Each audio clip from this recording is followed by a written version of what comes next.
the Famara Wasas, the Naka, Yaya Ceases, the Slip Ceases, the list goes on.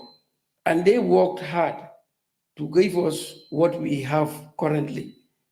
We regress during the military dictatorship period. That's the truth. The economic data is there. But we have to now stick together to put the pieces back together for our country, for the next generation. Like I said, what we are enjoying is what our parents did. Our generation needs to work for the next generation, and these are the opportunities. People are there standing with their money to do it.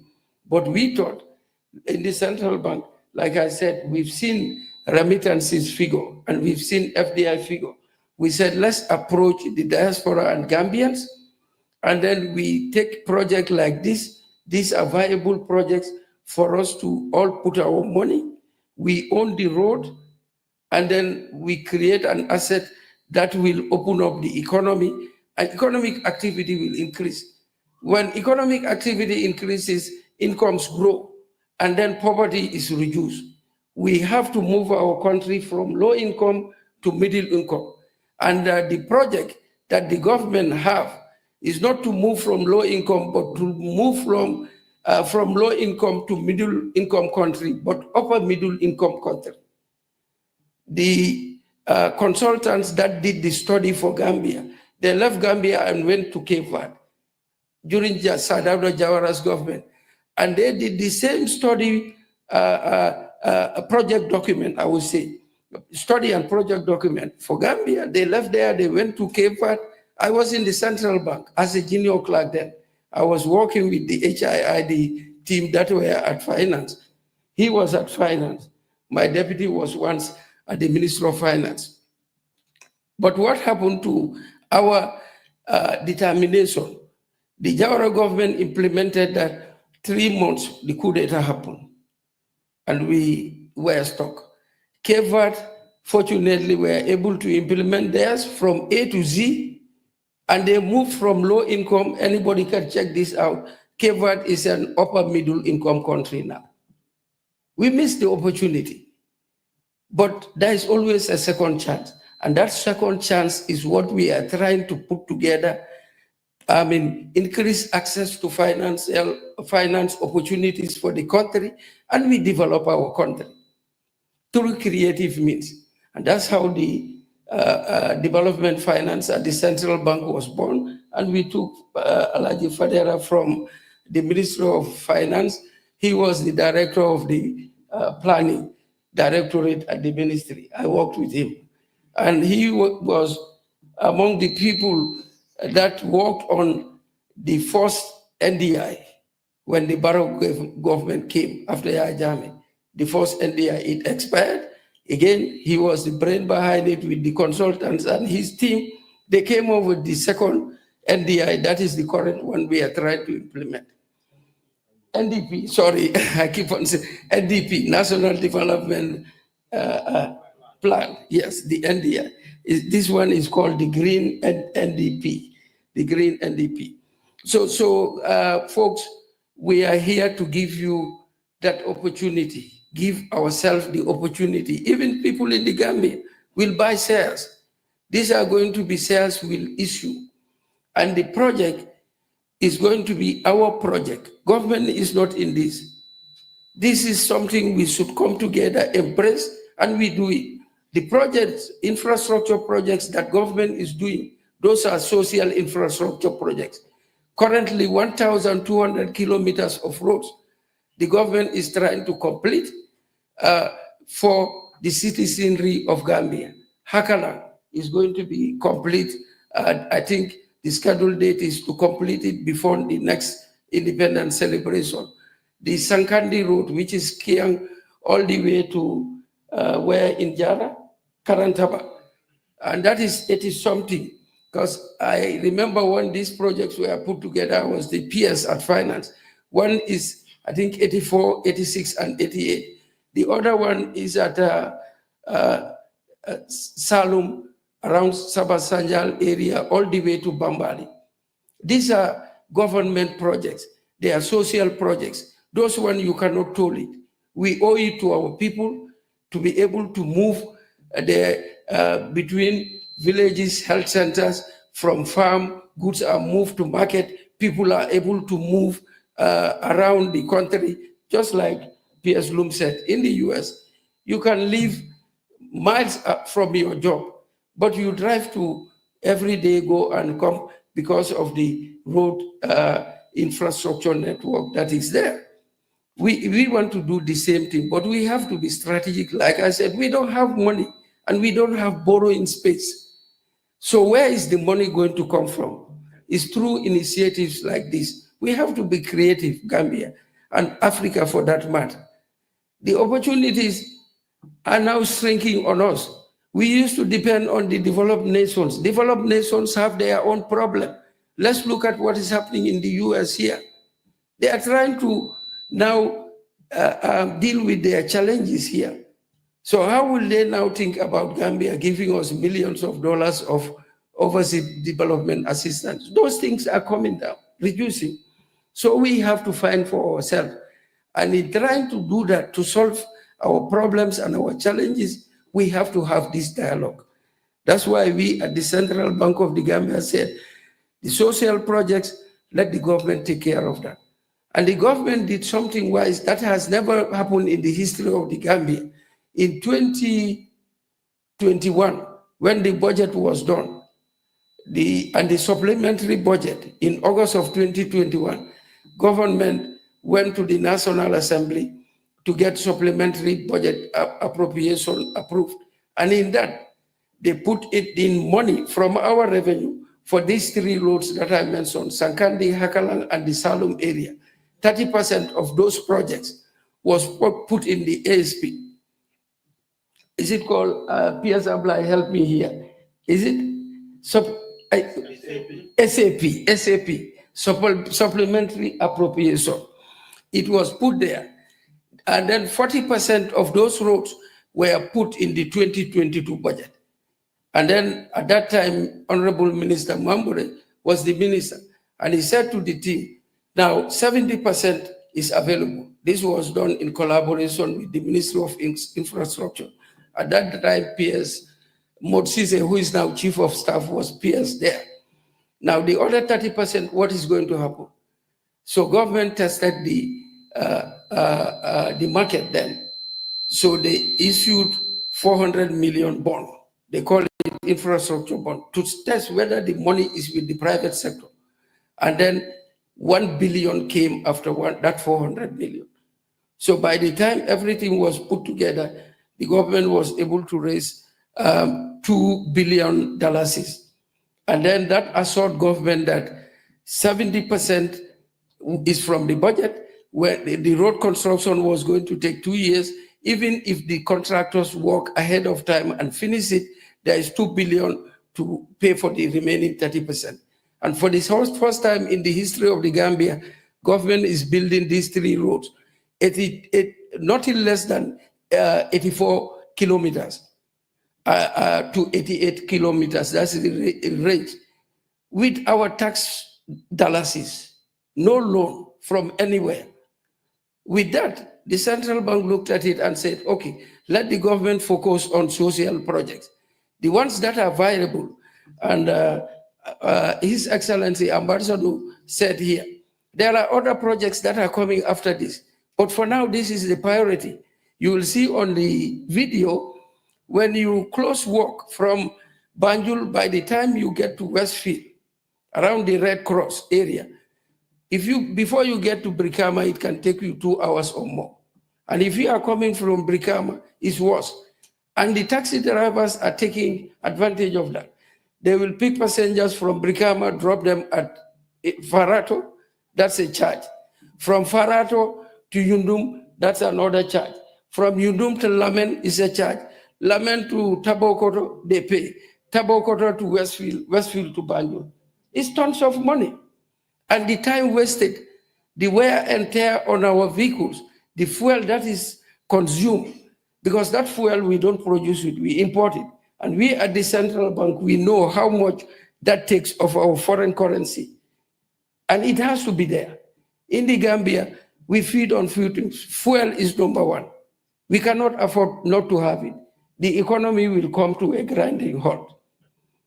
What we eat is rice, sugar, edible oil, and flour.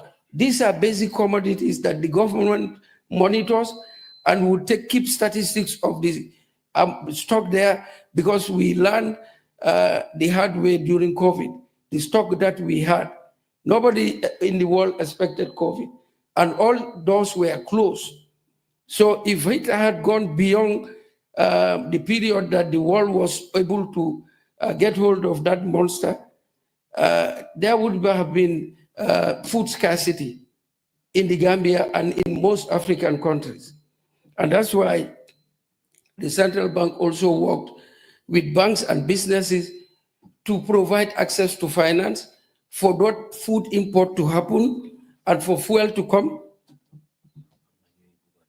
Okay, and for fuel to come. And that is why we were able to increase the supply side, and inflation was peaked at 18%, unlike other countries that did not have those opportunities.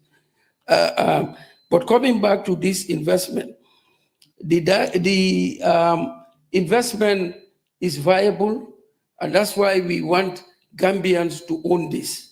Whatever Gambians at home and in the diaspora contributes to this project, the rest will be met by institutional investors and contractors.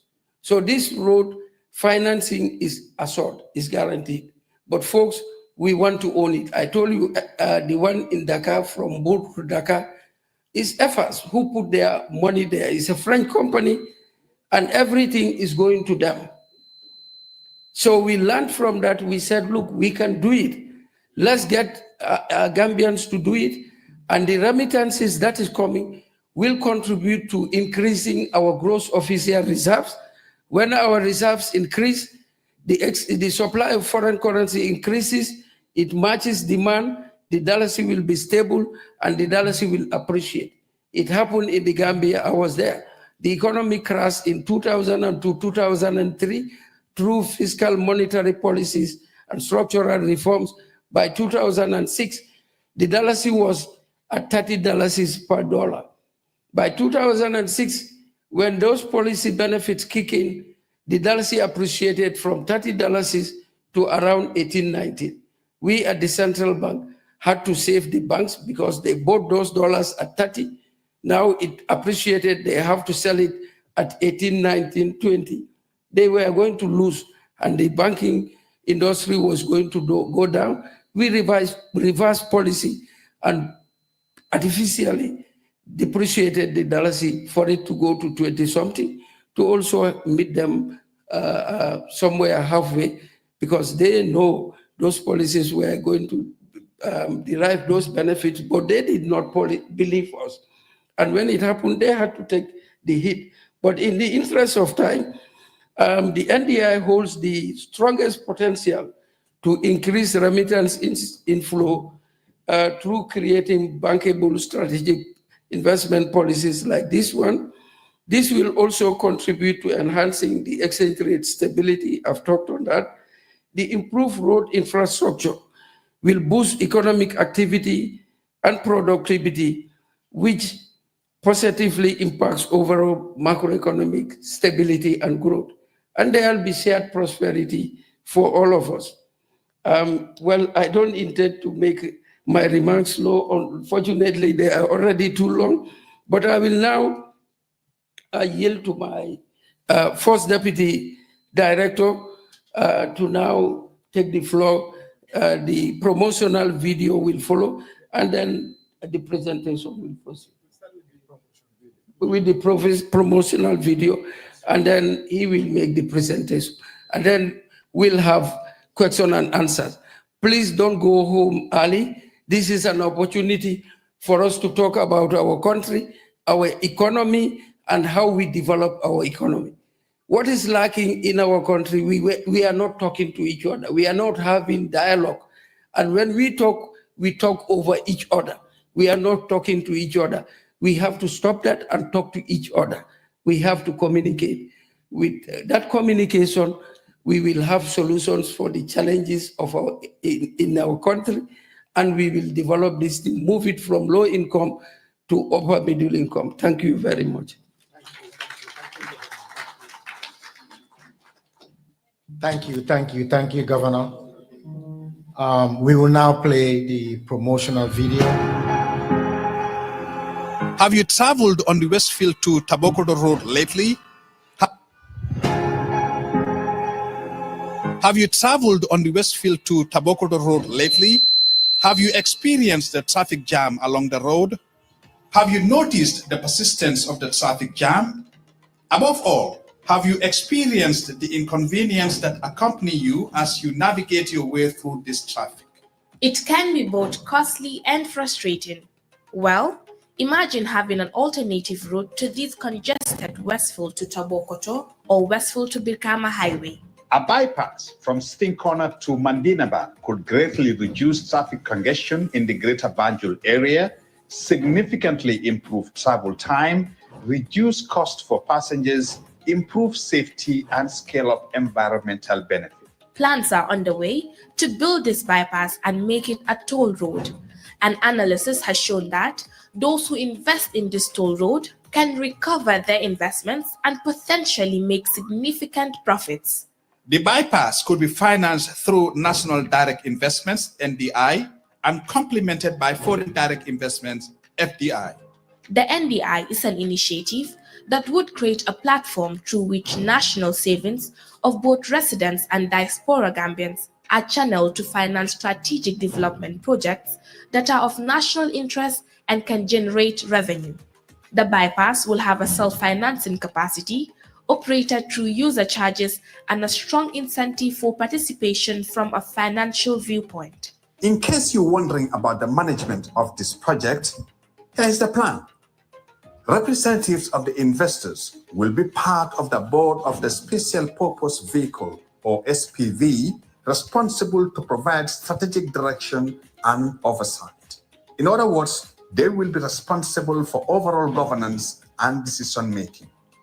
This SPV will be a separate, independent legal entity to own and operate the project. An escrow account with account details visible to all investors will be opened for the project. By investing in a project like this, you are assured of a return on your investment and, most importantly, improve the lives of thousands of ordinary people. A win-win situation.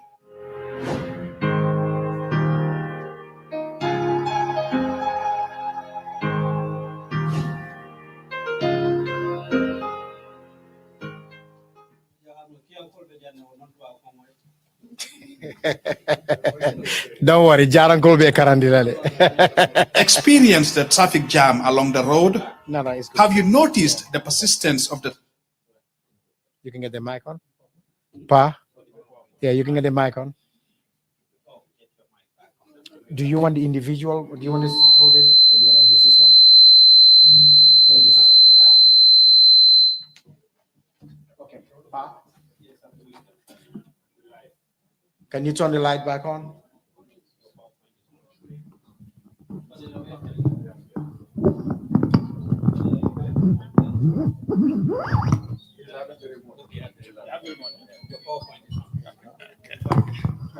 To hold it for you while you're doing that? No, it's okay. It's okay.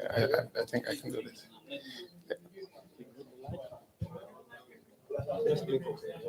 It's not going.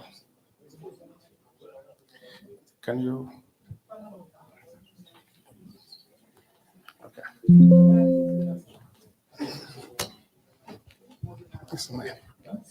You're going to be moving around? Yeah, I'll be moving around, yes.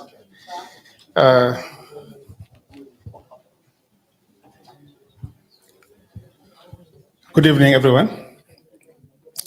Before I start, I just have to qualify a statement that my people say I talk very fast. And I know there's one person, some of you may know him, Habib Jeng in Gambia, Banjul. He runs a construction company. You heard him speak, right? Yes. He insists he speaks slower than me. And I said, no, I speak slower than him. But I know I speak very fast. So please slow me down if I go very fast for you. And that is why I have my bottle of water here, because when I speak very fast, also it slows me down, yes. So you can understand that for starters. Now, my role today is really basically just to go through 4 questions that we think you may be interested in. As you want to leave, when you leave this place, you would like to have answers to them. And this is, the first one is, what is the project? What is this project? And this is what is in the booklets that we've shared with you. And the second question is, how will it be managed? You want to know how this will be managed? How can an interested party participate? How will you participate if you're interested in investing in it? And are you alone? Are there other parties interested in financing the project? And then, of course, we'll conclude. Now, as you've heard before, the NDI is an initiative that is born out of our need to finance our own infrastructure. And it came about, I'll just give a little digression. It came about when we looked at the Senegambia Bridge. Those of you who went, the Bamateno Electric Bridge, those of you who has gone home and has seen the bridge.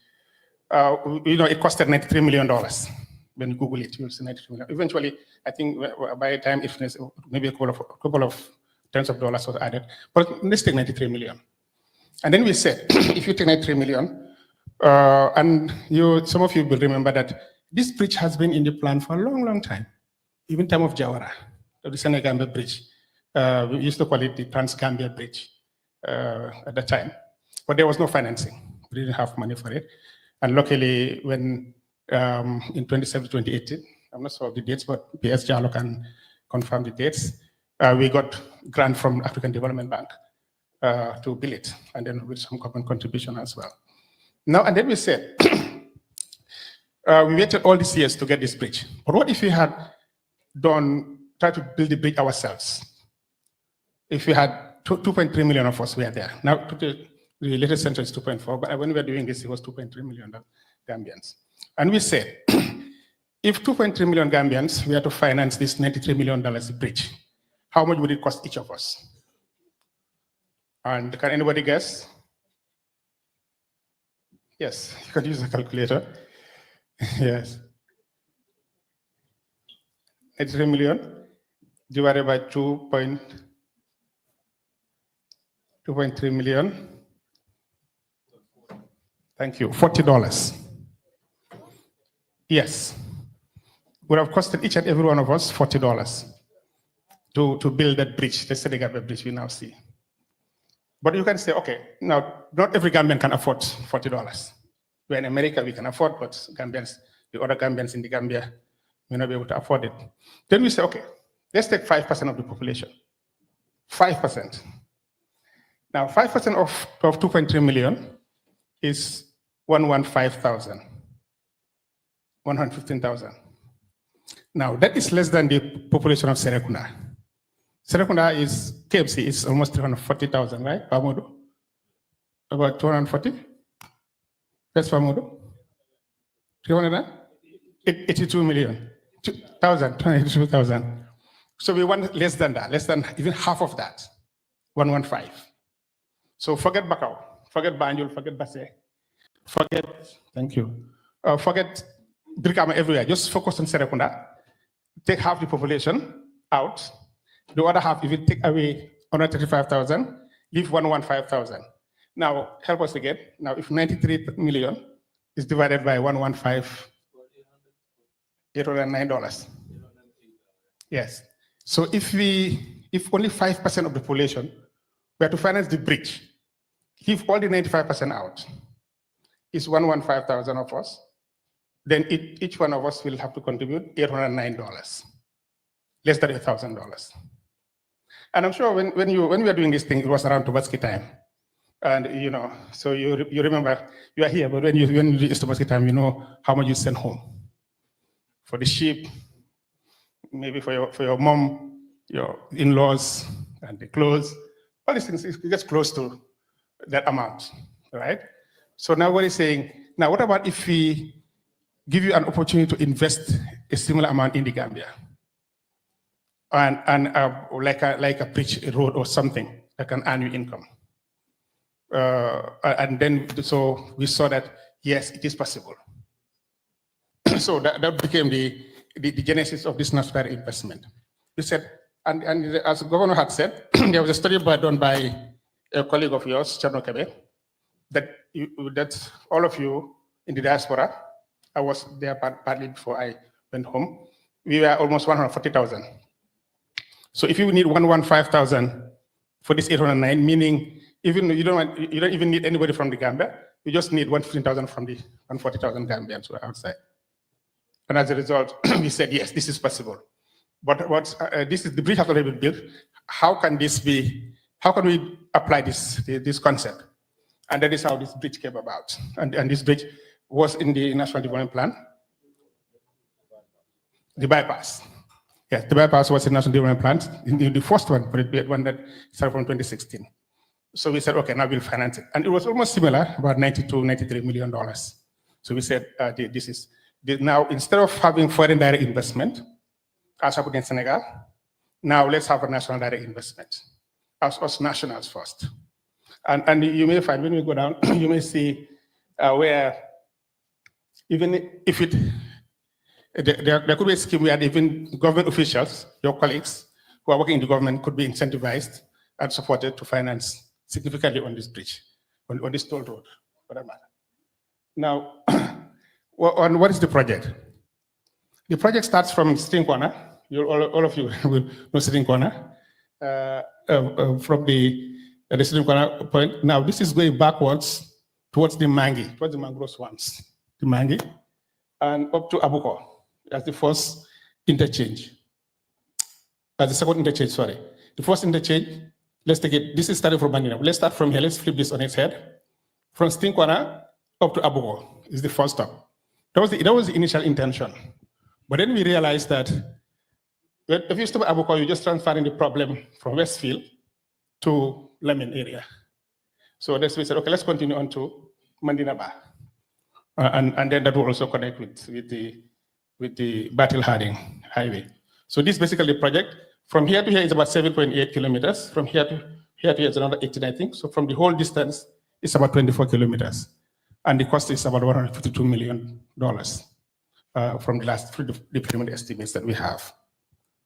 It's going to be a dual carriageway, 2 ways, just like the FH you see, the APH in Senegal. Those of you who have used Senegalese, they do have traveled to Dakar, between Bour and Dakar. It will be similar to that. You will have exits along the route from Dabokoto, or you want to connect to Abuko or the area, Churchillstown, and others. There will be exits from the toll road.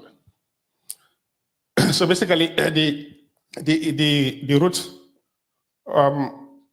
it's as describes Sitting Corner to Abuko, and the feasibility study, the preliminary one has been done. We still have some cleaning up to do, but hopefully we'll do that as quickly as possible.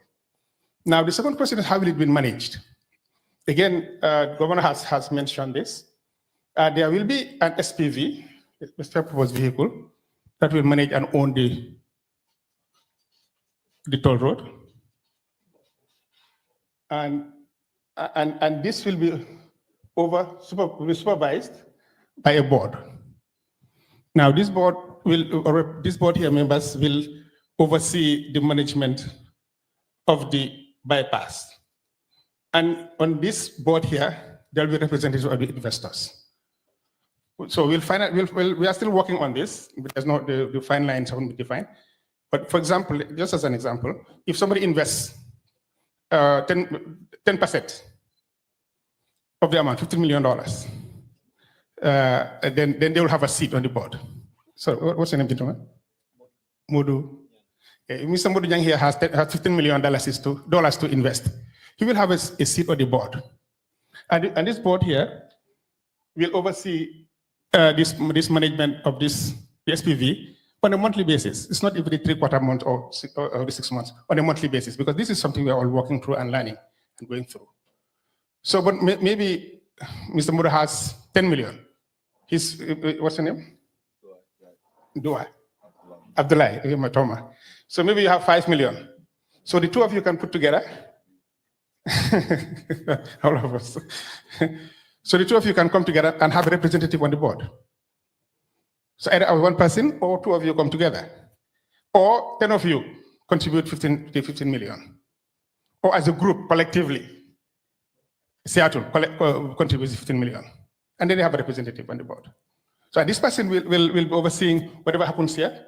So whenever there are issues that you don't like, they will step in and will determine how the powers that they will have. And now to complement this, we'll have an escrow account, which will be open. And everybody who invested, you even with your 15 million, anybody who invested $20, $300, $500, can get access to this escrow account. Of course, you're going to move funds from it, but you can see how much is there, how much is being spent, how much revenue is coming in, and then you don't have to be told. You can see for yourself. If there's too much expenditure, then you can turn to your representative. Why is this happening? Why are we're expecting why is this 2 million going? They say, okay, no, we're buying some new machines for the toll road, or it's like that. Okay, and then yes, and the SPV the revenue generated from the SPV will run the SPV from the road will run the SPV. So it's completely independent of government. It's a private initiative owned and run by us as investors on this one. And then we will build, own and transfer for now.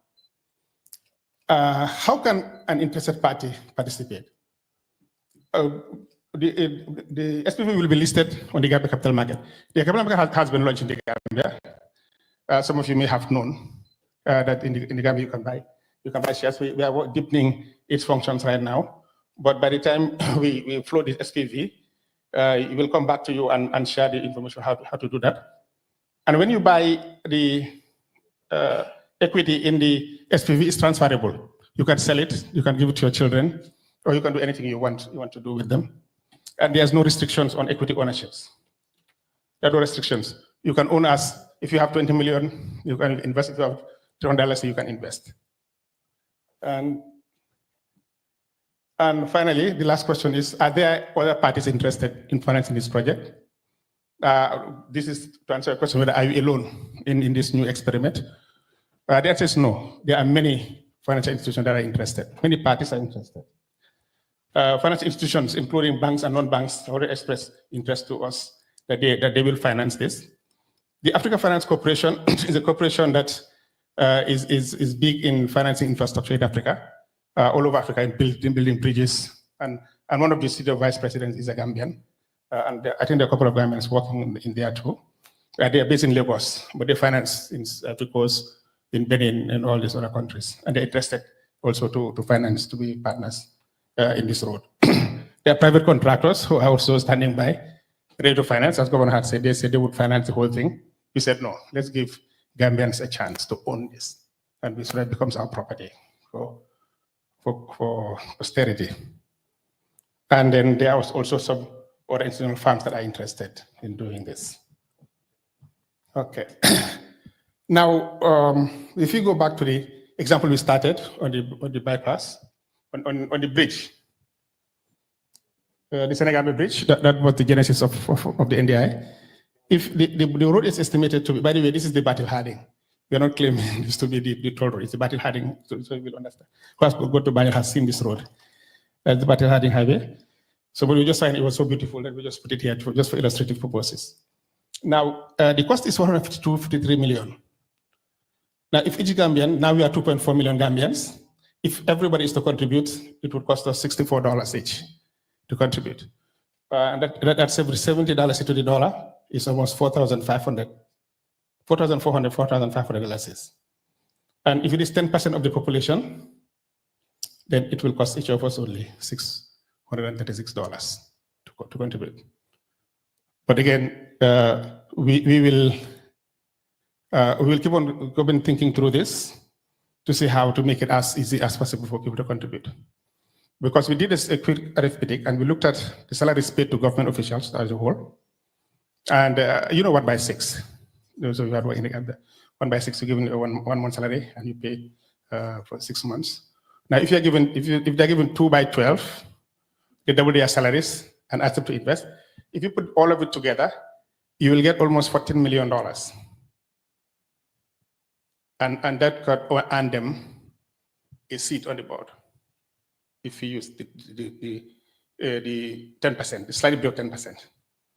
So just to give you an idea of that this is possible, it's doable. And again, we want as many Gambians as possible to own this. And that's why we are here. We want Gambians both here and that's why it's a national direct investment. It's both both nationals and diaspora Gambians who would contribute towards this. And as Ambassador said, if you invested in it, he's a Yetaba. If you invested, you know how they like their money and food. So if they invest in it, they would make sure that nothing happens to it. If they see a pothole, they would call the MD or somebody else to come and attend to that problem quickly before it deteriorates. Yes. So please be a part of this. We really would appreciate to have you as owners of joining us. You're all invested in it, by the way. Once this thing launches, you will see in there that we are all partners in this. Yes, we have also collected your details, your contact details, and especially your email addresses, just to keep you informed of developments, if you want us. And then if you have any questions, please send information to our info@dfd.gm. It's at the back of your document. And then we will be able to answer to your questions. And in the meantime, we'll try and set up a network through your emails that we'll be sharing information with you, and maybe, if necessary, convene some MS Teams meetings or Zoom meetings that we can share information and some questions that you may have going forward. Thank you very much.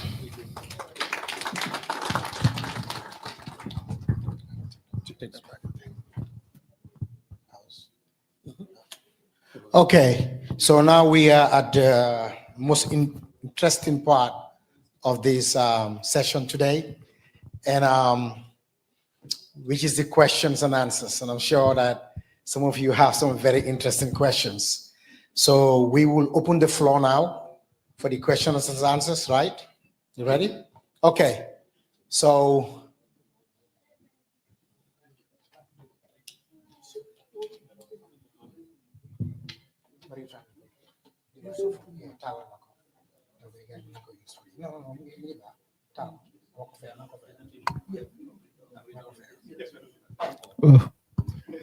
you can increase the thing. The orange. Okay, I'm gonna have a microphone coming around, and who wants to go first? And like Barack Obama's thing, yes, we can. I believe that we can do this from the statistics, from the numbers, from $60-something based on some of us, what we got ourselves into. So state your name and you can ask a question. Good evening, everyone. My name is Suleiman Wada. I live in Seattle in Washington, D.C. I just like to start by saying kudos to the Central Bank and its collaborating partners for this laudable initiative, for coming up with something like this, which I believe will, like other speakers have said, will help a lot in decongesting traffic in the Gambia, because the last time I was there, it was horrible. I know the Baton Hardin Highway was then just starting.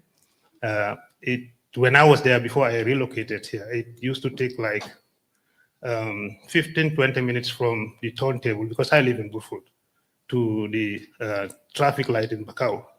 But then when I was there 3 years ago or 4 years ago, it was like, it was terrible. The traffic was just terrible. When it is the rush hour, kind of, going that way was a problem. And then when people close work and they're heading home, it was the same nightmare.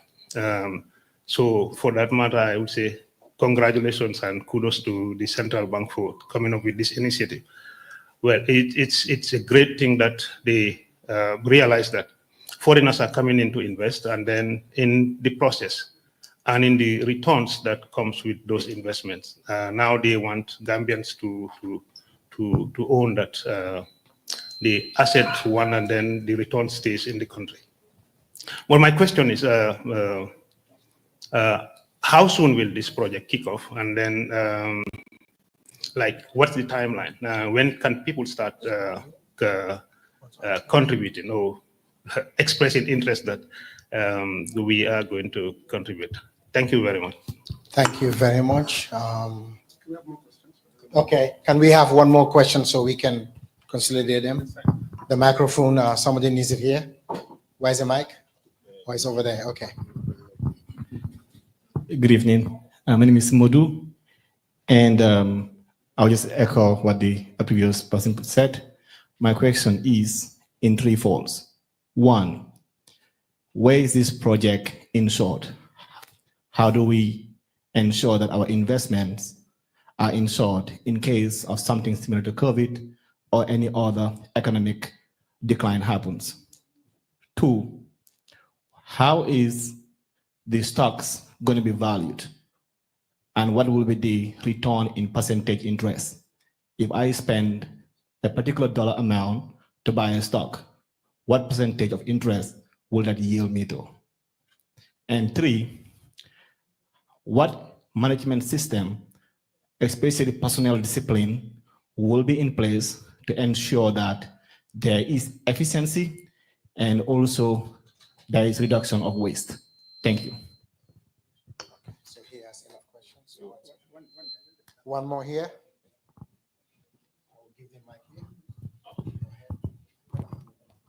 Good evening, everyone. My name is Lamin Jaju. I'm a visitor in Seattle, actually. I live in Las Vegas. It's good as Gambians like the Ambassador expressed. We are not communicating. We don't have conversation among ourselves. And for me, a lot of time has been wasted in terms of our progress. And it's good that we are figuring this out and we are talking as a people, as a community.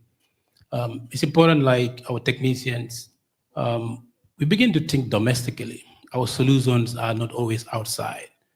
Most of the time, these solutions are internally, they are available. The fact that we are not talking, the fact that we are not coming together, we tend to believe these solutions are outside when actually they are available.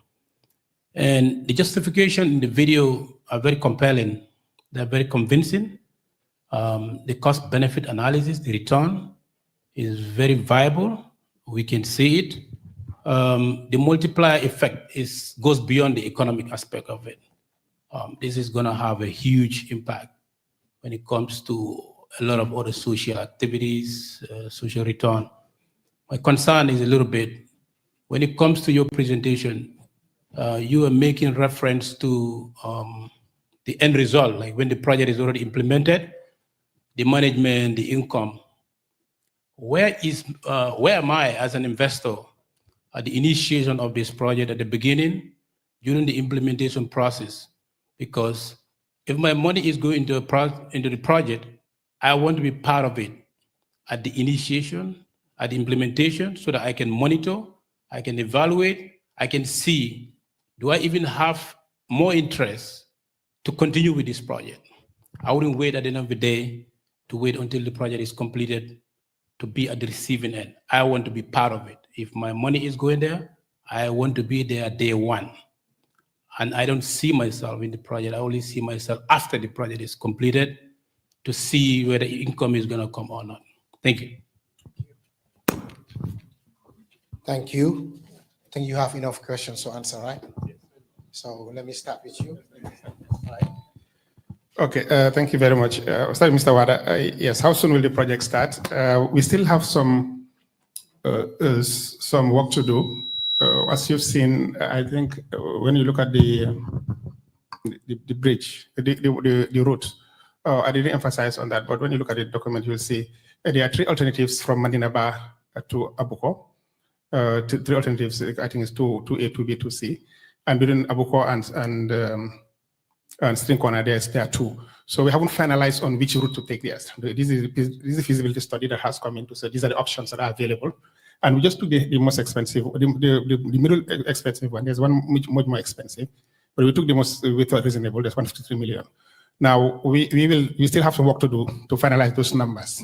So when we do those numbers and then agree on which route to take, then we will now come with the final one. And that's why I didn't mention anywhere around here the return on investment, because we haven't chosen on which route to take yet. But once we do that, we'll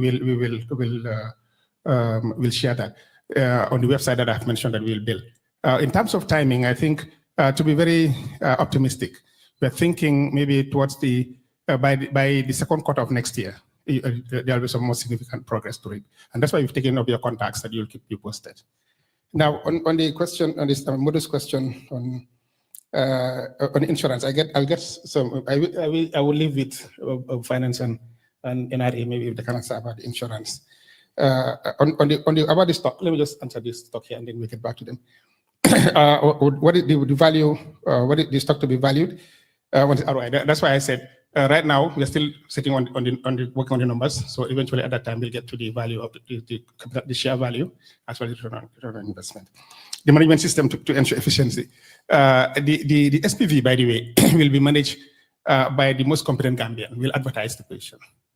The SPV will not just be picked by people. It will not be people picked to run it. These are competent people in all spheres of their expertise. And we've come to the diaspora. We know the expertise exists from IT to management to everything it exists here.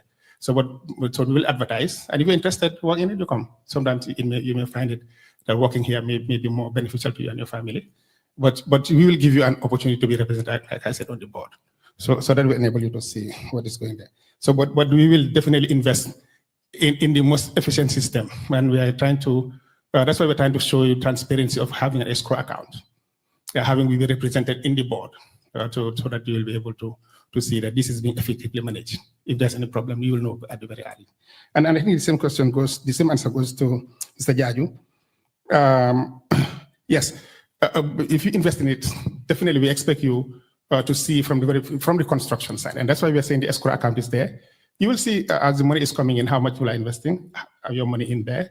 You can estimate that part of that is my money, and you can see how you're building the road. So it's not that you're waiting up to the end of year 3, by year 2 or year 3 when the road is going, before you can see numbers. No, start from the very beginning. You will see whether you represent the board or not, whether you have the 10% to sit on the board, or you pool your resources, as we said, to get a representative on the board. That will also enable you to see the transparency that we're talking about here. But also, even if you're not on the board, you will be able to see the escrow account. You can see how things are moving. And then you, as a shareholder, and this is what we're trying to experiment here. As a shareholder, you'll be able to question the management and the board who is managing this as to if there are some deviations from what you expect. Sometimes maybe their expectations are too high. They may convince you after you meet them and talk to them, but at least you'll have the opportunity to engage them and talk. And you'll be assured that your money is not being wasted. Okay, can I look about insurance? Let me start with the duration. Somebody asked the question, when is this project going to start? I think the Deputy Governor mentioned about second quarter of next year. I think what he's trying to say there is probably trying to finalize these studies, and of course the modalities also in terms of this SPV setting up and things. These things do take time. But in terms of the actual construction itself, Bartil Harding is 22 kilometers, and that is 3 lanes in each direction. That took just about under 2 years, I think, or so to construct. So this road is about 24 kilometers, so almost the same, but this is not 3 lanes, it's 2 lanes in each direction. So similar conditions, so it will be probably more than 2 years. I think probably 2 to 3 years is fair to say. The reason I say this also is that it has more difficult ground conditions. If you imagine this is being built in the swampy area, some section in the swampy areas, and a lot of crossings also. There are a lot of water courses that are being crossed with bridges and things. So it will take a bit more time to construct. So really, in terms of time frames, I'm thinking probably 2028 might be an opening date in terms of full construction. Yeah, I think so, yeah. So I hope that answers your question. In terms of the insurance, obviously this is an asset that is quite important and quite expensive as well. So normally with these type of things, even on Bartil Harding, for example, the bridge, Senegambia Bridge, is insured at the moment. We've insured it. So anybody who damages anything there, you pay. We actually come and get you and you pay. So this SPV also will have a management team, and they will be also responsible for these type of things. So definitely these type of assets we must insure, because that's the only way you maintain the assets in a good condition and make sure people who damage these assets are held responsible and they pay. And with Senegambia Bridge is a typical example. All these accidents happening there, we actually impound their vehicles sometimes, and they don't move until they pay. So your asset is really guaranteed in terms of insurance cover. I hope that answers your question. Thank you.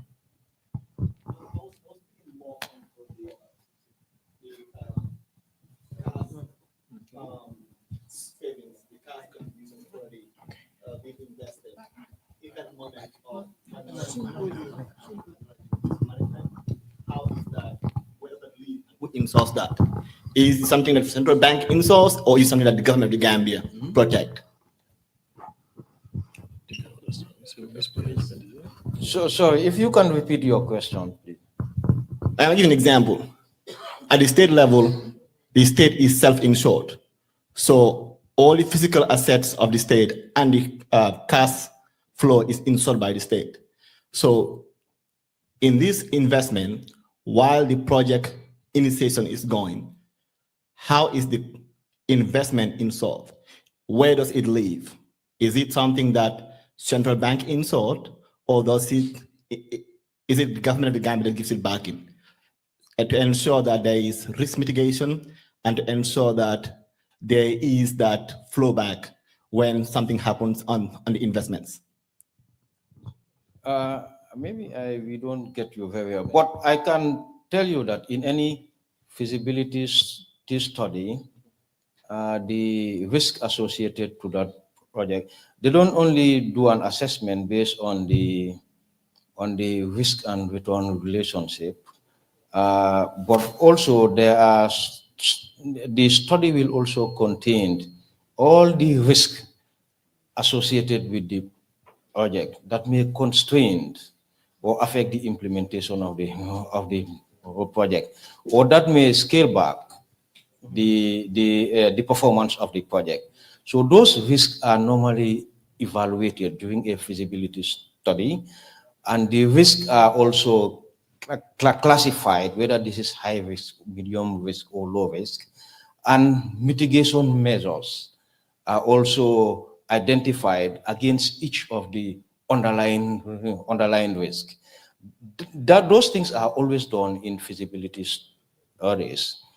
So it tells you all the risks associated with it. It can be economic risks, social risks, natural disaster risk, and how those individual risks are rated and how they are also mitigated, and who is responsible also for ensuring that these risks are mitigated.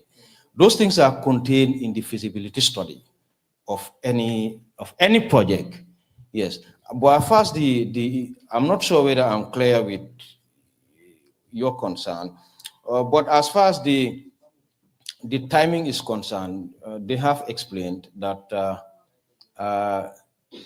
the reason why we are here at this time of the year is just to is a roadshow, and we are informing you about the investment potential in the country.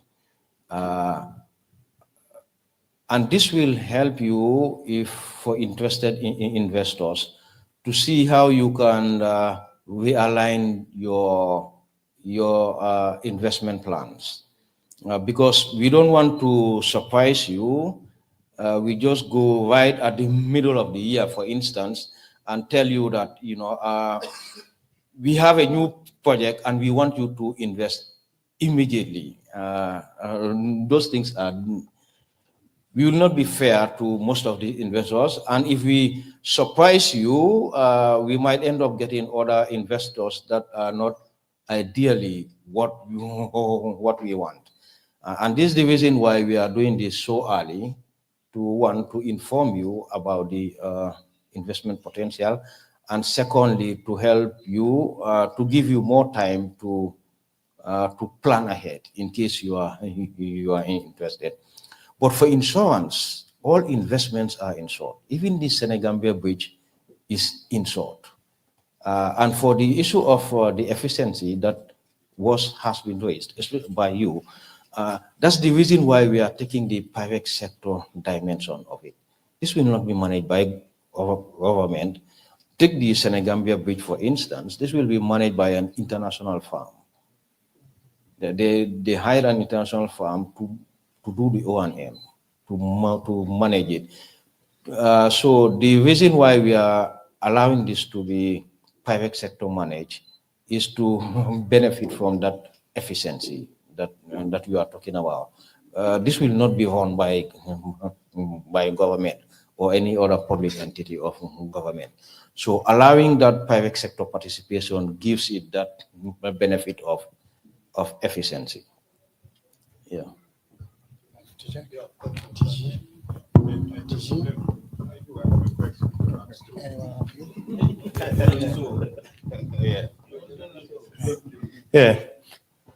Seni Marina here.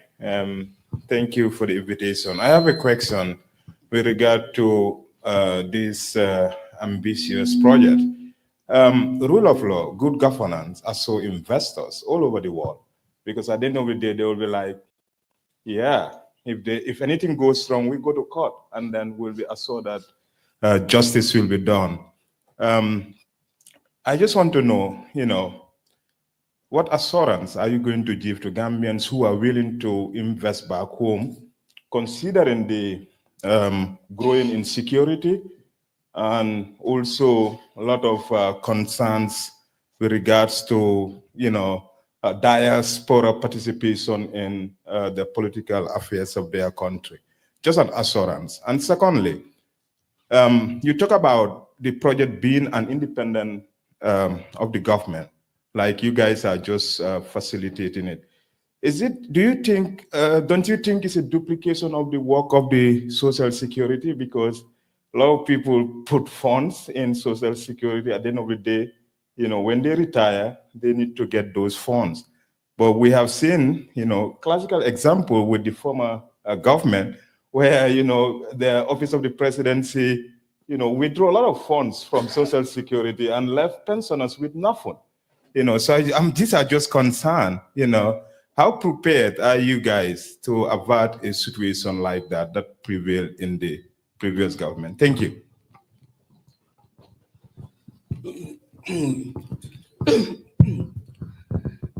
Thank you very much. Excuse me. Thank you for your question. Yes, let me have word. Sorry. Now, in terms of the security of investors' fund, regardless of which government is there, that doesn't matter. That's why we said government is out of this, but in terms of ensuring the investors' money, there is going to be laws governing this investment. First of all, when we put this thing together, we cannot take out government in this sense that you need government to do provide the necessary legal instruments. If you are going to create the SPV, it's going to be a special purpose vehicle, but this SPV will be a legal business entity that will be registered with articles and memorandums of association that will be filed with the Ministry of Justice at the registrar's department there. Plus, there will be acts of parliament. These things will be legislated. The necessary sectors of government are here. That's why you have finance, you have the public affairs, public service ministry, and you have the Ministry of Work, Infrastructure. The permanent secretary is with us on this talk. Unfortunately, he's not here right now. The relevant sector of the government that needs to prepare the legal instrument, that ministry will do the cabinet paper. It goes to cabinet approves it, send it to the National Assembly. The select committee of the National Assembly will look at it, and then it goes to plenary. That is, the entire parliament will now discuss it, approve it.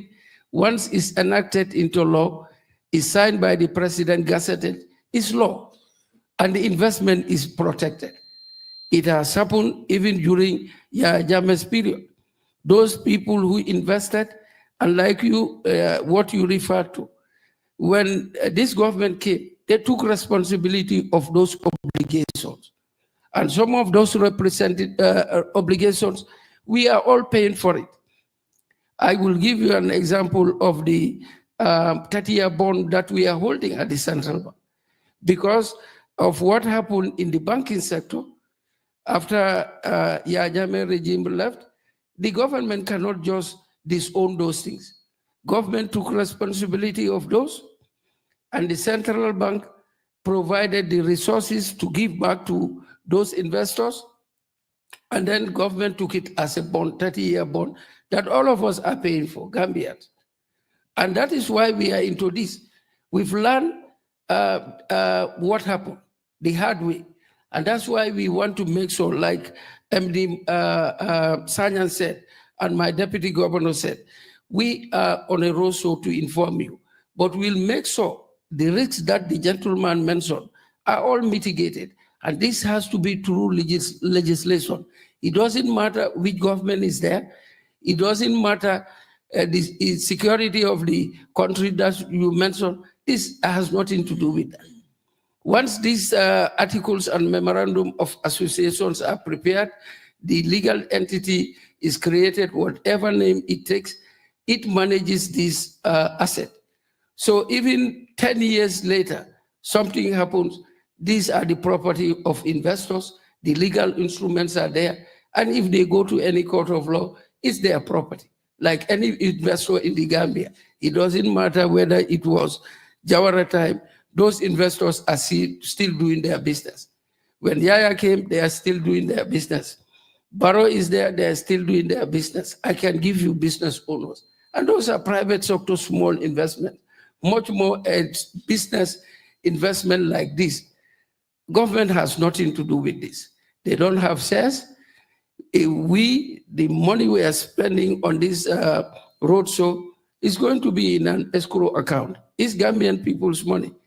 It's not an expense that we will just spend and forget it. It's going to be there when this project starts. Whatever we spend on it, central bank will be given shares. And those shares, as orders come to buy, if the shares are all sold, later on, or people came to and want to buy these shares, there are no shares, we will offload it in the market and sell it to them. So in terms of the security of investment, that is guaranteed. Social security, our pensions money have nothing to do with this. And the pensions, social security pensioners' money are guaranteed. Whatever happened to it, like you mentioned, the previous regime, those resources are all back in there. Because that's what I said. Those resources is not only social security. All the parastatals, those monies that have been unfortunately taken, that's what I said. Central bank had to, that is the state, the Gambia government had to give it back. And then we all become responsible for it, and that is the 30-year bond. And that is, those monies are paid to the central bank. Whether government has money or not, we debit the government account and put that money back to the Gambian people. So this is guaranteed. There'll be no abuse. And what is the next question? Okay. There is one right here. If I may just come on this one quickly. You know, political risk insurance is also, political risk is also mitigated. You can mitigate against political risk. But all these things are done when we are designing the SPV itself. And that's the reason why Governor, the two of them, have said that we are still assessing the nature and structure of the SPV. The SPV can come up with some political risk insurance.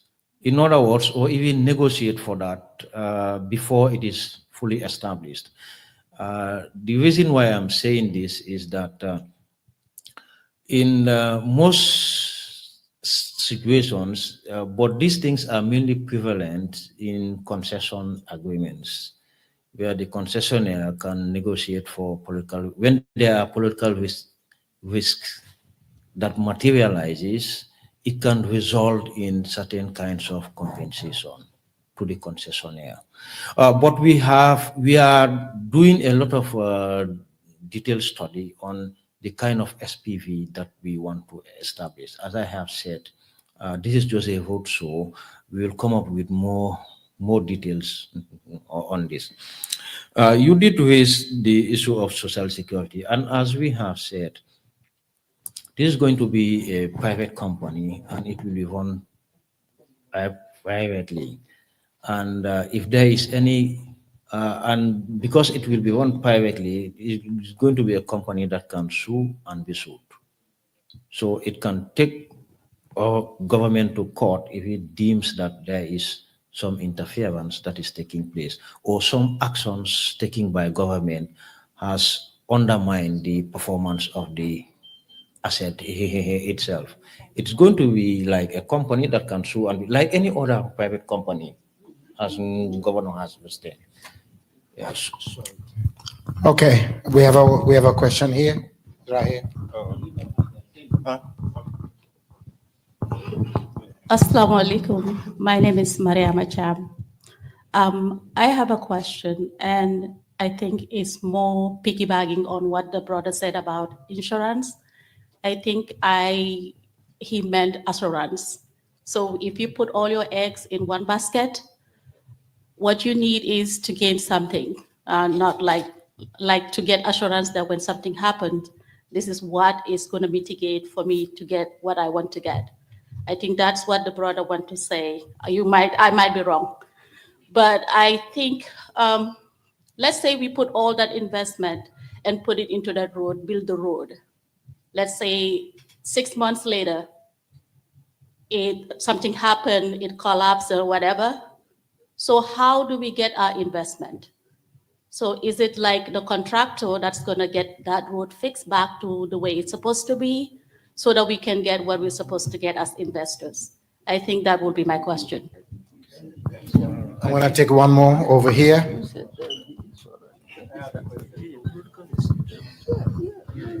Okay, so Lamin Mane, Pa Mane again. I just want to, and I might be wrong too, so I just want to add on to what these people are talking about, insurance. And I believe it's taken care of because any contractor will be bonded and lancing. So I think that's the part they have concern with.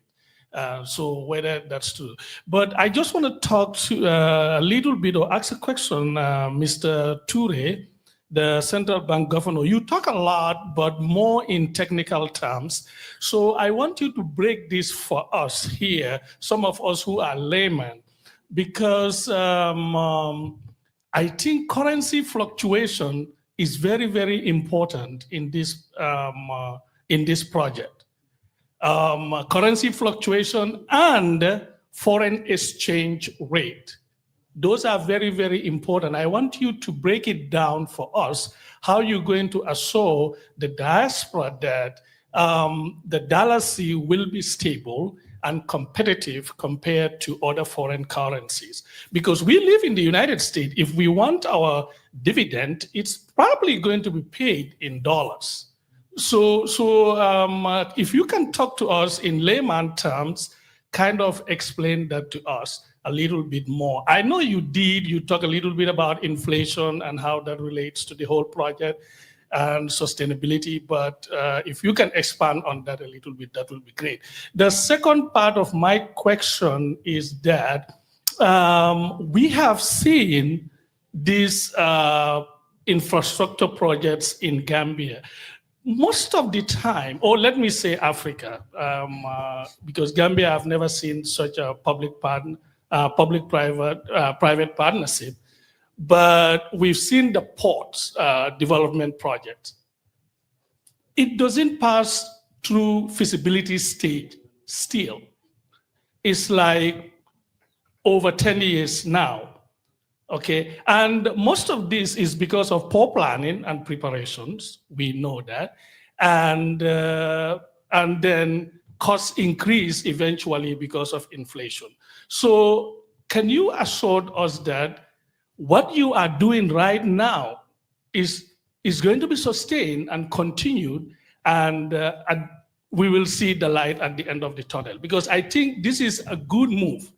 For the first time, you are engaging diaspora and Gambians to invest in their own country. So this is a great move. I really applaud it, but I want to see whether it will be sustainable. Thank you. Thank you very much.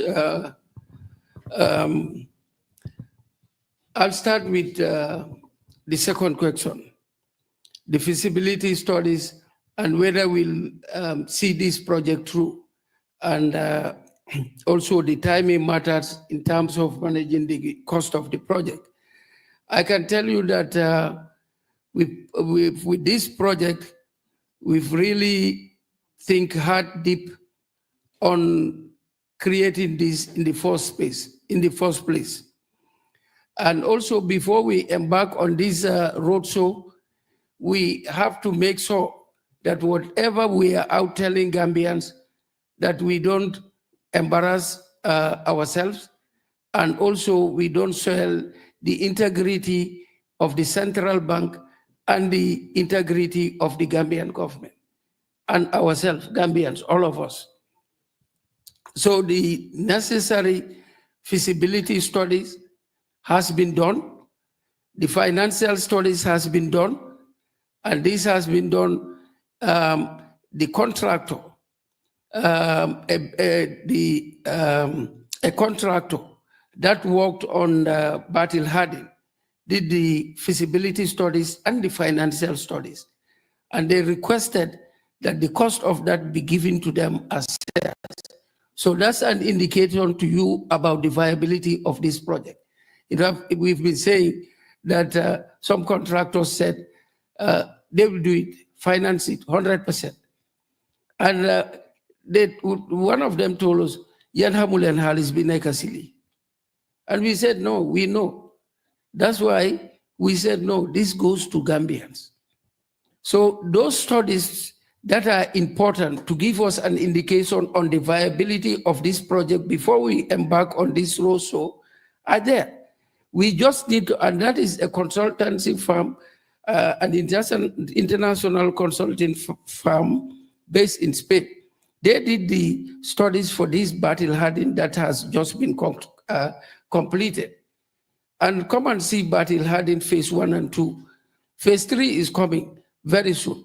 But phase 2 now, when you are driving on that Battle Harding road, you feel proud that you are a Gambian and we have that kind of a road. And this is going to be a continuation of that road so that we have a ring road. And this road is going to connect to the, is it the ECOWAS road, MD? From Dakar to, is it Abidjan? It's going to be connected to that because it's going up to Medina Ba, and that road from Dakar to Abidjan will pass through Medina Ba, Siliti, into Casamance, all the way to Abidjan. But focusing on the studies that you mentioned are there, like my deputy governor said, we did not want to come and tell you, even what the gentleman asked, if I put my money there, what return am I going to get on it? We have an indication from the people who are doing the financial studies. We got a model from Africa Finance Corporation that Director Fadera and his team worked on that model. It gave an indication. Africa Finance Corporation also is there to help us as a backup, that when we get these financial studies from the consultant, they verify the ROI and everything that we are coming to tell you, that if you put a dime in this, this is what you get in return. So to summarize the answer on your question, those studies, the drafts are there. Draft documents are available. So you can see that we are on top of this game. We are in front of the curve, not behind the curve. And the only thing left now is to go back, double check on those details and make sure they are firm and robust. Then we can share with all of you. These are documents that we will share with, is going to be there. Because if before you put your money in something, you have to know all the characteristics and components of that particular project and investment. So it's not business as usual. Africa and Gambia, for that matter, we've learned the hard way. We keep on doing things the same way as if we are robots. No, now we are very dynamic. There is a paradigm shift. Before, nobody was thinking something like this. My deputy told you, we could have built that bridge called Senegambia Bridge, which is Ilitena Bambatembla. The ferries were there. There was a lot of talking. We could have done it by ourselves, but we don't believe in ourselves. And it took a whole, how many years? 30 years of Jawara government. Another how many years of until we were rescued by the African Development Bank to give us a grant, when we could have done it. And we've seen other countries do it for themselves. Like I mentioned, up here, from Boot to Dakar, we took it all the time, because sometimes if we have to fly, we fly out of Dakar airport. And we've seen, in terms of opening the economy, economic activities, and the kind of money generated from that project, that is going to France. So we don't want anybody to come and build it and take it away. Like we said, there are investors sitting down. But to answer your question, the feasibility studies has been done, the financial studies has been done.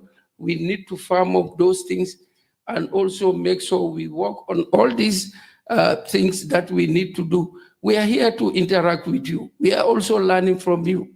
There is a lot of capacity in the diaspora. Whatever you can contribute to this, making this a reality. That's why we give you the info, the email address, and like my colleague said, we'll later on we took your emails and all that. We'll be communicating continuously to make sure that we refine this thing and make sure we develop it to implement it. But make no mistake about it, this is going to happen. What we are even thinking about to see if the foundation stone can be laid in February during the independence celebration. We are seriously thinking about that. And that the implementation, like the technicians said here, we will now work depending on what work we've done on it, so that we can now, to answer Mr. Wada's question, give you an indication when we will be reaching out to you that these shares for this project will be floated on the capital market. In 2023, the central bank created a capital market in the Gambia, and we've tested it, it's up and running. The government needed $850 million to pay part of the 1,200 kilometers of road. And when we floated it, $1 billion and 70 million was collected. The second round, they needed $500 million. We floated it, all the 500 million was taken. So the capital market that is there, this thing will be floated on the market, and then investors can buy shares. Was there any other question? Yeah. I have two questions. Okay, I can explain about the stability. Can I want to hear? On the stability, you said the dollar will be stable and competitive. Yes, I want to assure you that with or without the toll road, this is one of the mandates of the central bank, price and exchange stability. So right now we are engaging, actually this exercise is part of our exchange stability. If you bring in the remittance, you bring in more dollars, there will be an inflow of more dollars into the ecosystem that will help the dollar stabilize. So whether we have this bridge or not, whether we have this toll road or not, the dollar stability is a mandate of the central bank, and we'll work on it. But there is no government that can guarantee you that the money will be stable. Take the US dollar. We all know, we've been here in the elections. One of the reasons why, okay, I want to go into the politics. but the $5 you had, what it bought last year and what it bought this year, they are different. The dollar itself is not stable. There's no government that can guarantee that stability. And I'm sure you've seen the news about Powell and members of the team talking about whether he will resign or not as issues. These are completely different issues. So nobody can guarantee you that your currency will be stable, will stay at what it is, its value. inflation is there, and some inflation they are cost push, some are demand driven. But the essence of the central bank, the treasury in this case here, the defense in this case here, is to try and fight that. So with or without the project, we will work on stability. But whether the fact that it cannot will tell you that it is going, that the less you invest, it will be the same value that you invest after 25 years. I don't think there's any government that can guarantee, including that was out of the United States.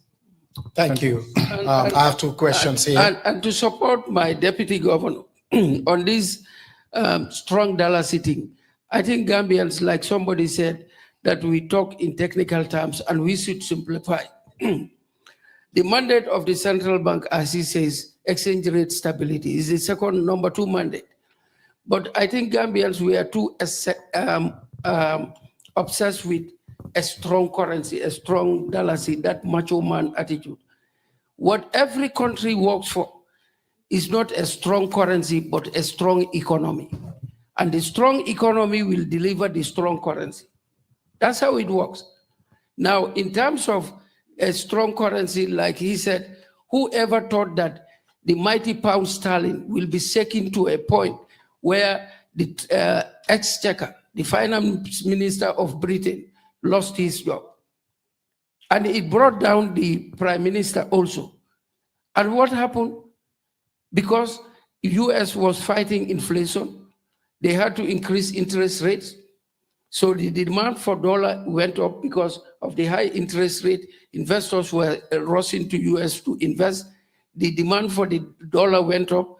The dollar appreciated against all international currencies. And the British pound, as strong as it is, took a hit.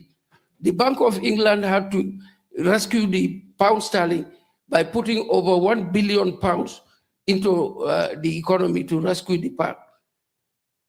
And all development nations had to live in kind of signal to the US that, yes, you are fighting inflation, but be mindful of other countries. So the currency, really, if we want strong currency, that's why we are here.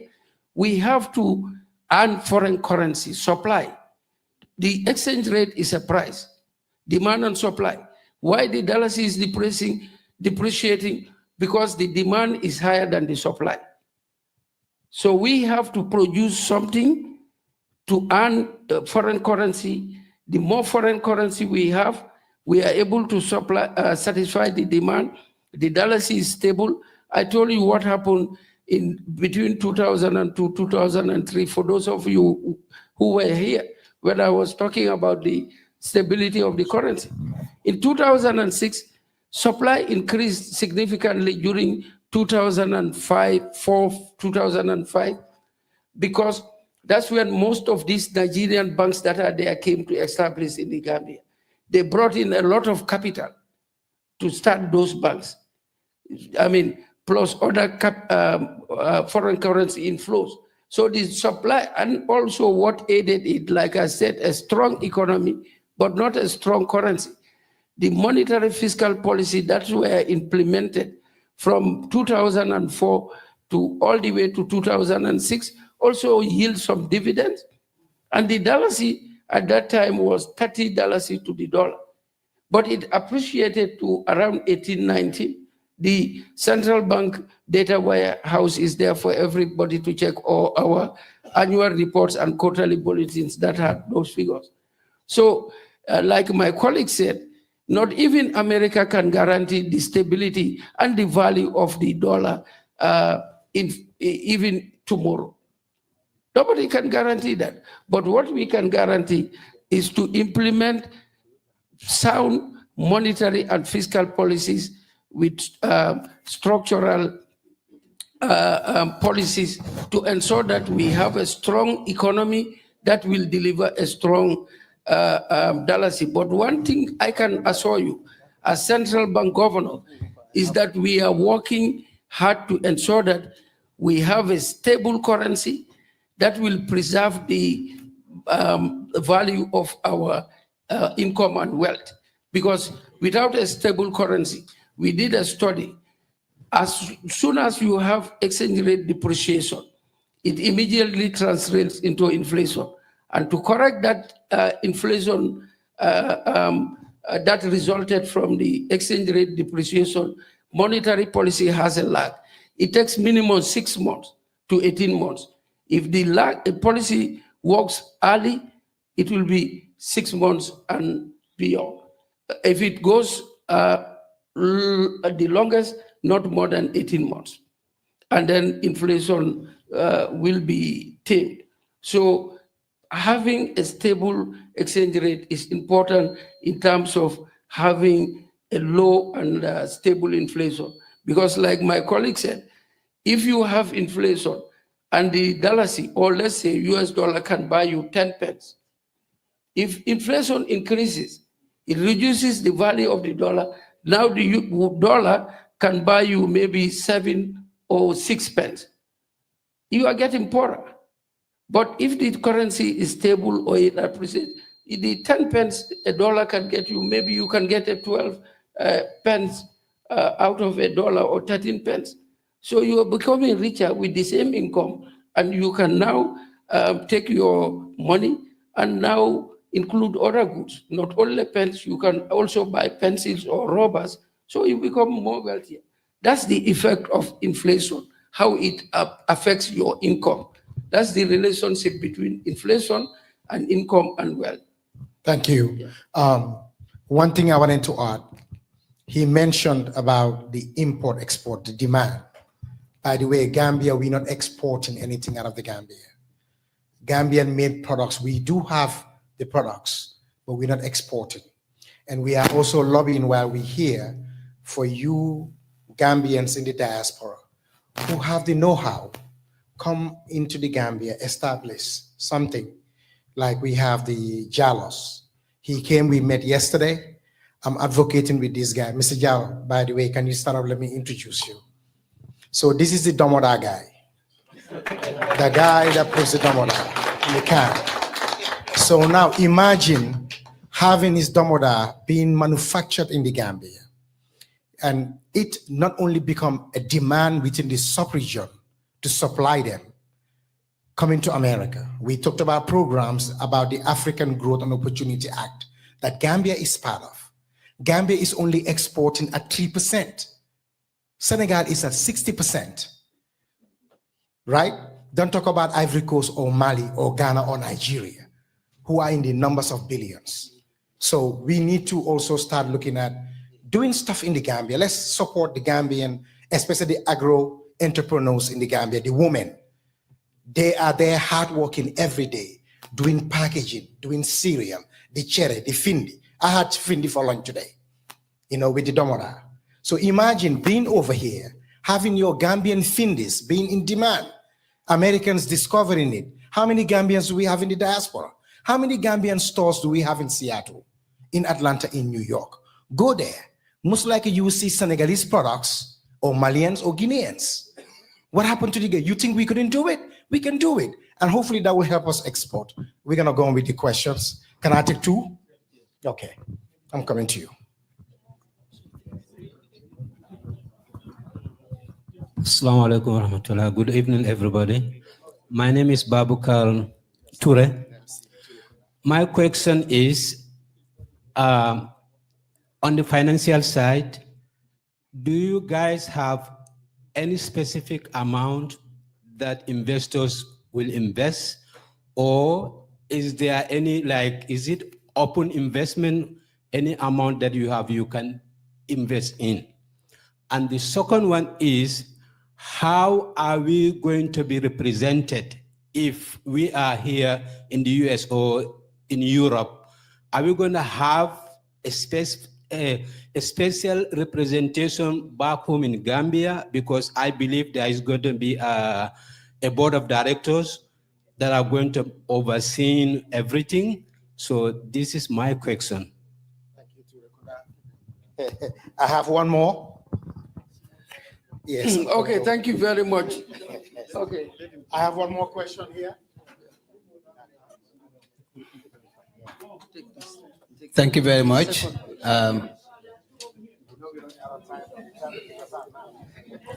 Thank you very much. I wanted Mr. Jallo to be here before I ask my question. He's over there. But is anybody surprised that the Jala over there is with the Domoda? No, I'm saying this guy. Over there, yeah, Jala's over there. I know, that's what I'm saying. That's why I wanted the deputy governor of Central Bank to be here to ask questions. He's in there. It looks like he left. But yeah, I wanted to welcome all of you and say thank you very much for being here. Pa Usman, thank you always for hosting. And thank you, Governor, and thank you very much, your delegation. And I wanted to talk to the ambassador specifically, the ambassador, Mr. Jallo, Mr. Ba, calling him Jallo. I wanted you to focus on Seattle because Seattle is a hub for small businesses. So we want you to come back to Seattle and really visit with the Gambian community in Seattle. You'll be impressed, and we want to put something together. The other thing I wanted to say, it is about time, or even past time, for Gambians to look within. Okay, we always work in silos. I always say we are a victim of our individual successes. If you look at this room, a lot of people, all of us are successful, pretty much. But we can't come together and do something.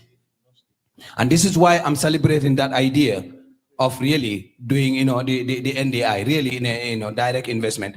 It's a brilliant idea. Even if it didn't happen, just the concept of just us Gambians taking ownership of an investment like this and doing it together and knowing that our strength is in our numbers.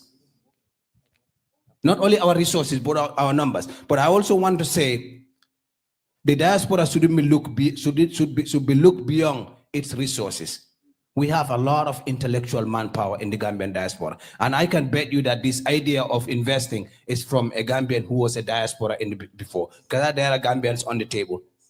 So my question though is, the high table here all represents government. If this is a private investment, why didn't we have private individuals? Because they are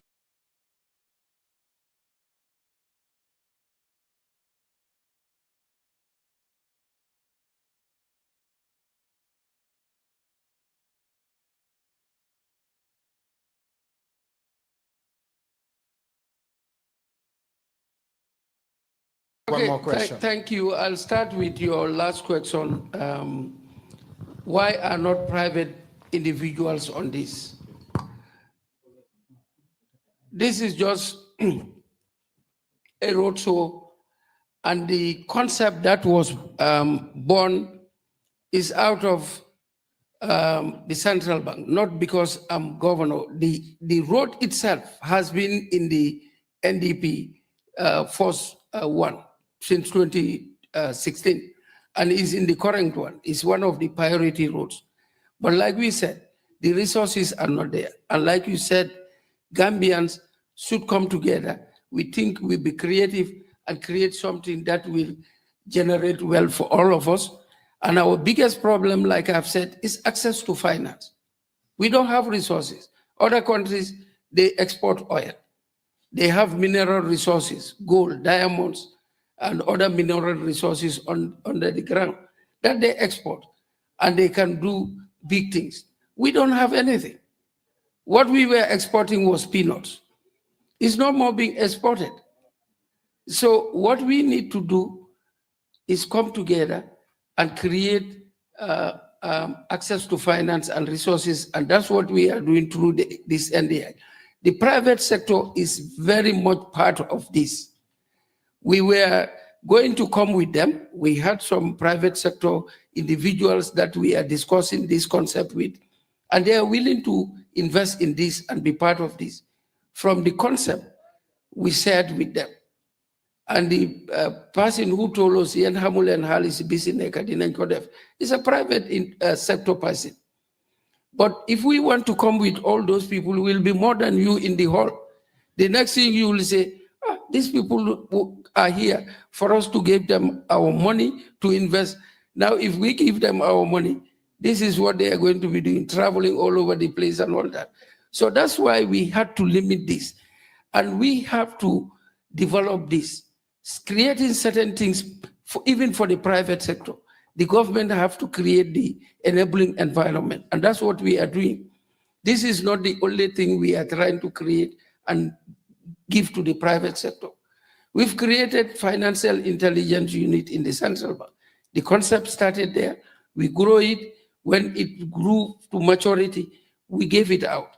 It's now an agency of itself. Next year or year after next, we will have an insurance company in the Gambia for the first time. It's been nurtured in the central bank, and we feel that it's matured, and we are going to send it out.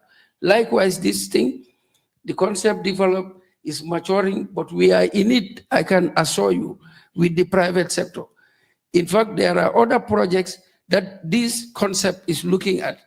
And in that project, we wanted to team up with a private sector company, but that is foreign. And Gambian private sector individual, 3 of them came to us and said, please don't do it. The 3 of us can do it with another foreign African company that had that it was going to be a company outside the continent of Africa. And they said, look, we are the best on the continent of Africa for this. Don't give it to them. We will come and support your private sector and do it. The CEO of that company sent 2 people to come to the Gambia. We had a meeting with the Minister of Public Service. In fact, he's the chairman.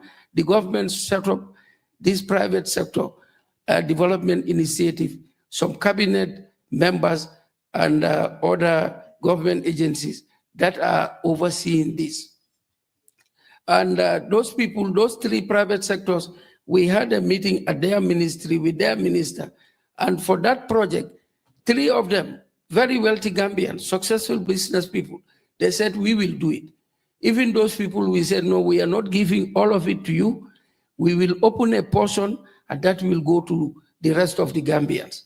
And this other company that is coming to bring their assets will take some. So that also is in the pipeline. Now, so the rest of private sector people are in this. We are working with them, and some of them want to take it 100%, but we are saying, no, let's give opportunity to other Gambians. Now, on the gentleman's question, you can invest any amount of money you have. The shares will be there. The value of the shares, we have an indication how much each share will cost. But like we said, we have not put everything together. We want to make sure we polish this thing and make sure it's properly done. And then we'll come to you, whatever each share will cost. If you can buy 100,000 shares, you have the money, you are free to do it. So there's no limitation in terms of the number of shares that you can hold. I think the other question was representation on the board. We said it. This SPV is going to be, we call it special purpose vehicle because we've not put it together to give it a name. Let's say we say Sitting Corner Mandinaba Road Authority. So company, Sitting Corner Mandinaba Road Company. That road company now will be managing this project. And for employees of that company, it is going to be floated. I mean, the advertisement will be done in the Gambia and in the diaspora. Just like our central bank, we advertise positions internationally. Even outside, diasporans can apply. I mean, he created that avenue. This one also, it will be open to both Gambians at home and in the diaspora. And the most qualified person will be employed. And they will be given performance contract. You perform, you stay there. If you don't perform, there will be annual general meetings, AGMs. They will have to present the accounts, their audited accounts, and their performance. If shareholders feel that they are not performing, they will kick them out, and others will be employed. And again, there will be a board. The board of the company will be those who have vested interest in it. My deputy governor told you, there will be a threshold. If you invest up to that amount, you have that number of shares, you will sit somebody on the board. That's what happened to companies. Banks, insurance companies in the Gambia, private companies. It depends on your shareholding. And you can sit somebody on the board. And the person that sits on your behalf on the board, whether it's an individual or group of shareholders coming together to meet that threshold, they will have a representative on the board, and a board for any company, even in the US, they are the oversight body of the management team. And the management team will reports to them. And then the issues are discussed. If they are not satisfied with anything, then they tell them, no, this is what should happen. And that's how this SPV is going to happen. It's going to be managed and run. It's going to be like a corporate institution that you have in the USA or in England or anywhere in the world. Look, we have to believe in ourselves and measure our standards to international best practice.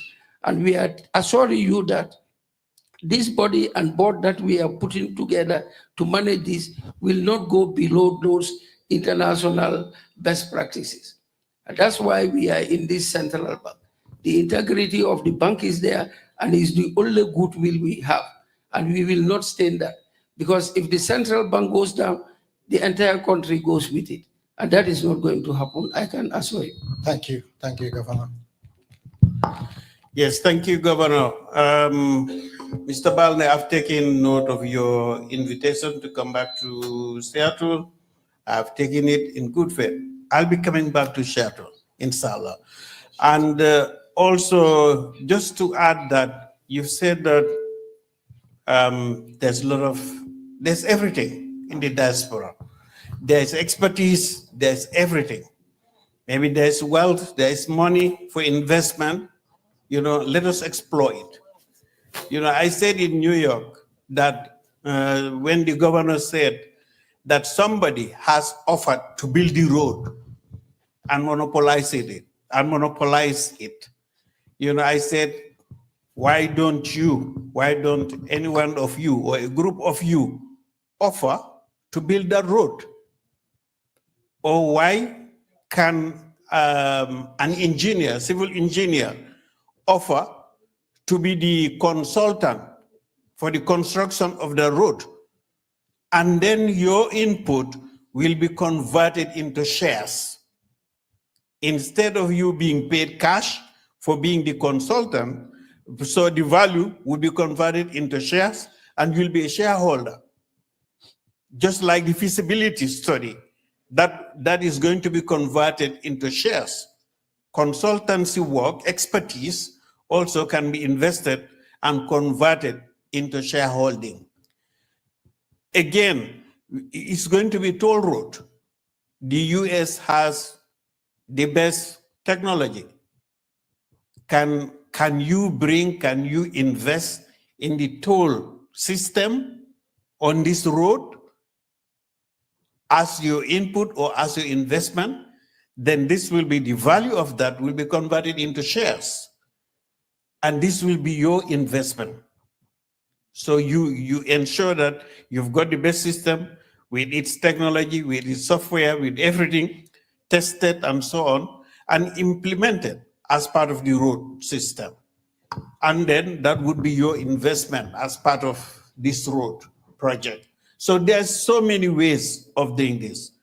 So I just want to say again, maybe at the level of the embassy, feel free, not only on this road thing, but on any other thing, because so many things happening in the country. And we are in need of everything, and we are in need of everybody. We are in need of all experts and expertise. Please feel free to engage with us. I never knew that there is a Balde in Seattle, until this evening. But Balde knew that there is an ambassador, Gambian ambassador in Washington, D.C. So if I don't know there is a Balde, then I cannot go after Balde. But if Balde knows that there's an ambassador in DC and Balde knows the address, Balde can reach out to the ambassador. Please reach out. Reach out to us. Let us engage. Let us discuss. Let us know your views. Let us know what you want us to consider. Let us know what you want us to know about and what views you have on everything. What input do you have for national development. Come forward. We need national development. Thank you very much. Thank you very much, Your Excellency. I'm going to take 3 sets of questions at the same time, then you will answer because of time. We are crunching on that time right now. So I will take 2 questions from here and 1 on that side, okay? Thank you very much. Assalamu alaikum, everyone. This question is, my name is Sekumani, first of all. This question is for Mr. Governor. So I hear stocks, I hear shares, and I hear tolls. So if shares are involved, how long will tolls on that road be continue to, is it impact forever? Or is there a timeline when those tolls will stop? Basically, that's my question. Okay. You got that noted? All right. I was fighting with my nerves, but I have a very important question to ask. So my name is Jelimari Jobate, and my partner here is for Bojang. We came together like a few months ago to start a business called Kodo Global Express. So it is an MSB set up for Gambians in diaspora, specifically in the United States.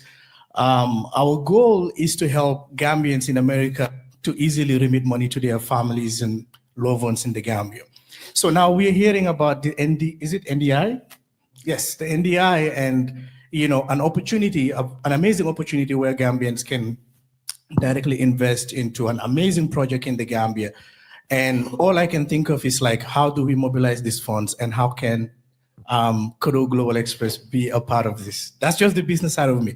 But then the question is, how are we mobilizing these funds? And is this task force or is this committee looking into partnering with licensed bonded MSB companies here in America to facilitate that remittance? That's part 1.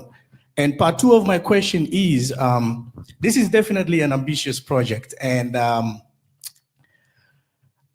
I just don't want us to have this conversation here today. And then my next question is, what's going to happen next, right?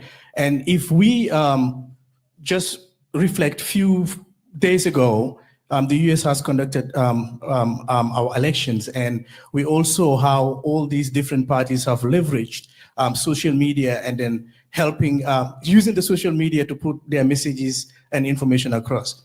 So my question here is this task force going to look into technologies and social media platforms like that by creating either podcast or a YouTube channel where these ongoing conversations can continue? Because everybody here wants to invest because it benefits our country, but every investor also wants to make sure there is some sort of assurance that your investment is protected. So if there is an ongoing platform or a podcast that will continue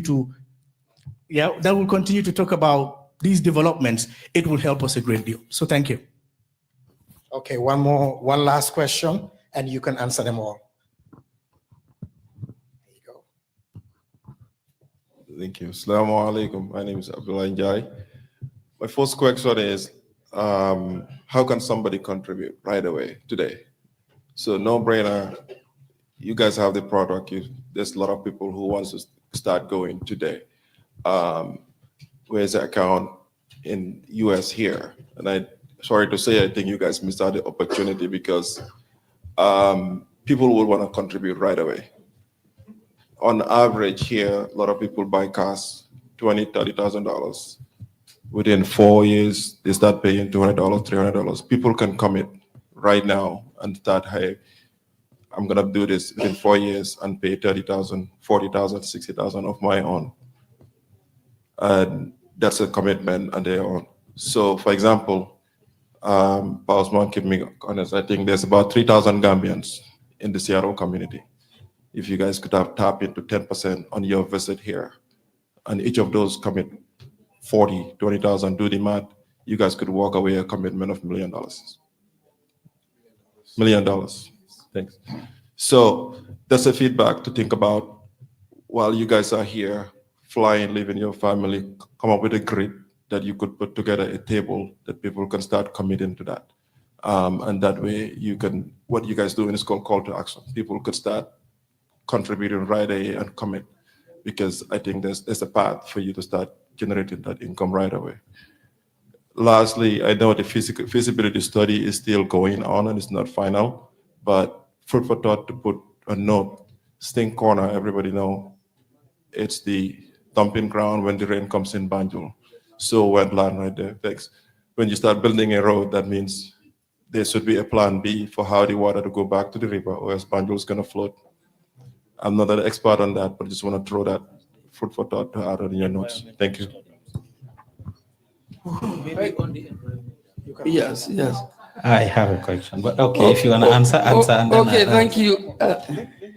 Okay, go ahead. Thank you. I see a lot of Fullers and Kiankas here. And I didn't know the Fullers are this smart, actually. Great ideas coming from the Fullers. The governor seems to rely a lot on the Fullers, my deputy, my PS. So thank you. Couple of questions, but a comment first, and that is to piggyback on what Demba said. We in the diaspora have a lot of potentials. You all said it here, and that's why you came. Generally, you are all from different branches of the government of the Gambia. We would like to see the government of the Gambia coming to engage us more. Ambassador, you are asking us to reach out to the embassy. A lot of Gambians do reach out to the embassy, mostly, of course, when they have a need. Where we are currently here is called the Washington West African Center. As late as 2 months ago, I have people calling us to say, oh, I want to go to Gambia. My passport expired. I cannot reach the embassy. I'm trying to do this. And some of my staff would help them to facilitate some of those things. But the comment is, we would like to propose to the government of the Gambia to come and engage us more. And not only when there is a need. We have it all the time. A week ago, the mayor of one of the cities was sitting where you are sitting in this hall here, Montlake Terrace. They came to engage us to know what we are doing. The Speaker of the House of the Washington State was here a few months ago. I'm just saying this to encourage our government at different sectors to engage with us more, to be coming to engage with the diaspora. Not only when you need.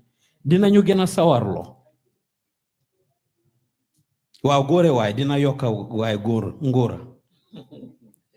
Poli dégguñ olof boobu. Now moving forward. Throughout you guys' statement, you have assured this group that there are people interested, private sector, others who want to grab this opportunity. What assurance can you give to this group that you are not just trying to do lip service or coming to, just get the diasporans engage as a formality to say that, oh, we have been to the diaspora.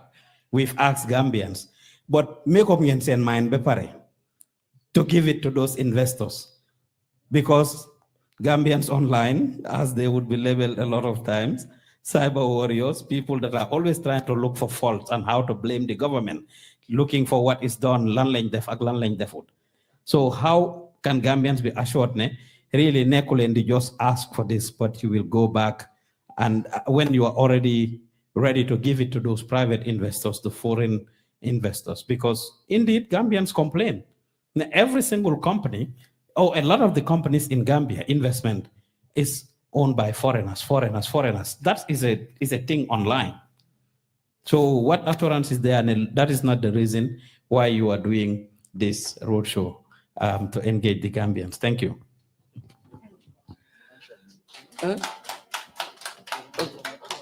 Well, okay. Yeah, go ahead. Then I can. Yeah. And Pa Usman, by the way, he's asking us for the time crunching. His question and statement was too long, so we're going to take it out from his time.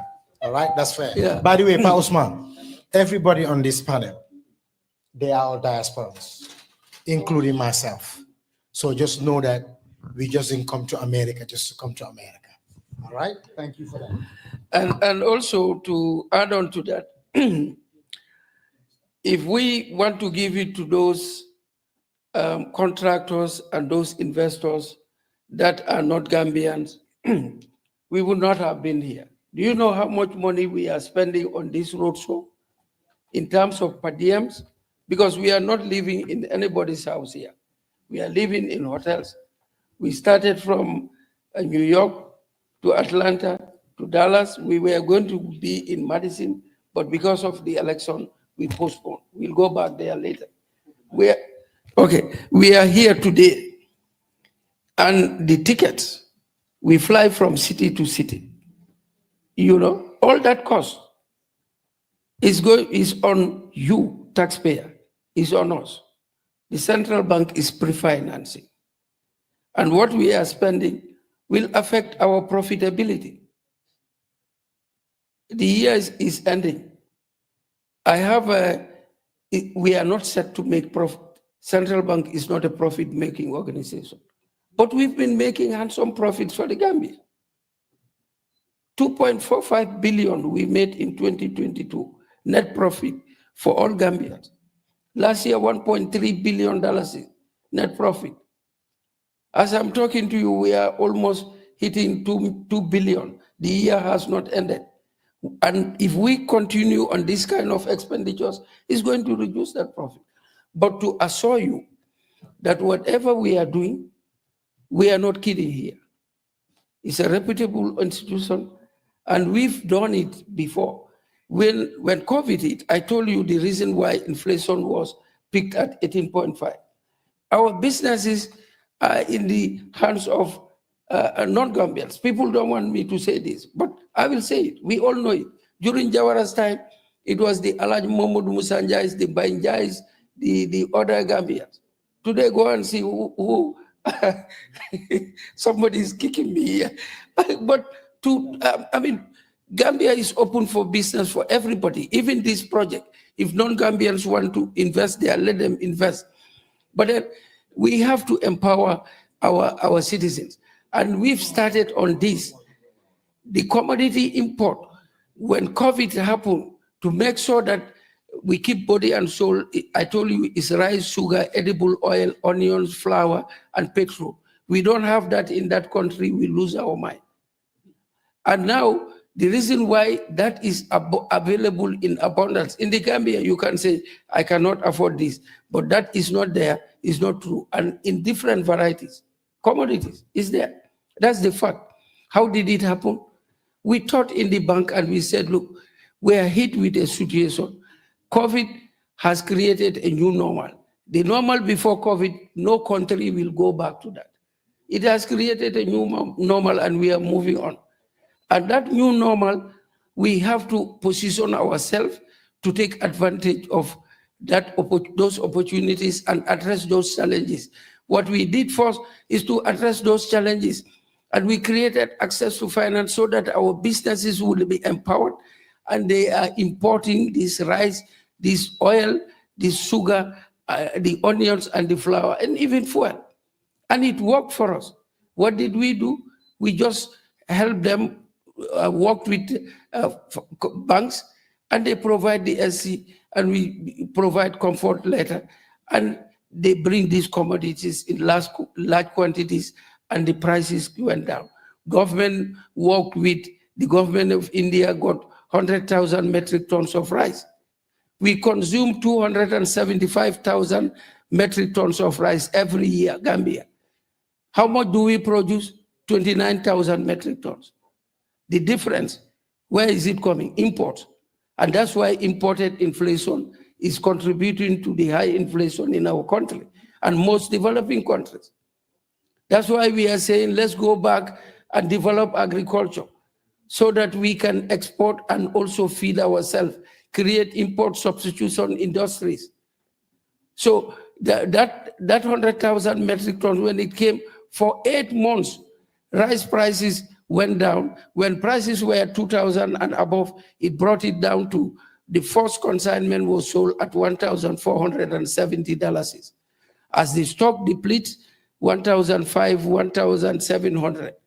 8 months, when it got finished, the cartel, 2,000 plus, 2,300 and all that. This year, we got 50,000 metric tons of rice. When I was leaving, when we were leaving, 20,000 metric tons was at the port, and then they were offloading it. So to answer your question, this is something that we have been doing in terms of commodities and that. And the statistics I gave you and the price, how it helped Gambians to lower their prices compared to the other countries in the sub-region. We were in Sierra Leone to share our experience with them, how we were able to manage inflation at that low level and the stability of the currency. This was our secret. Here we are, we went to work again, we created this concept and this product, and we are telling you, we are guaranteeing you that nobody has been chosen.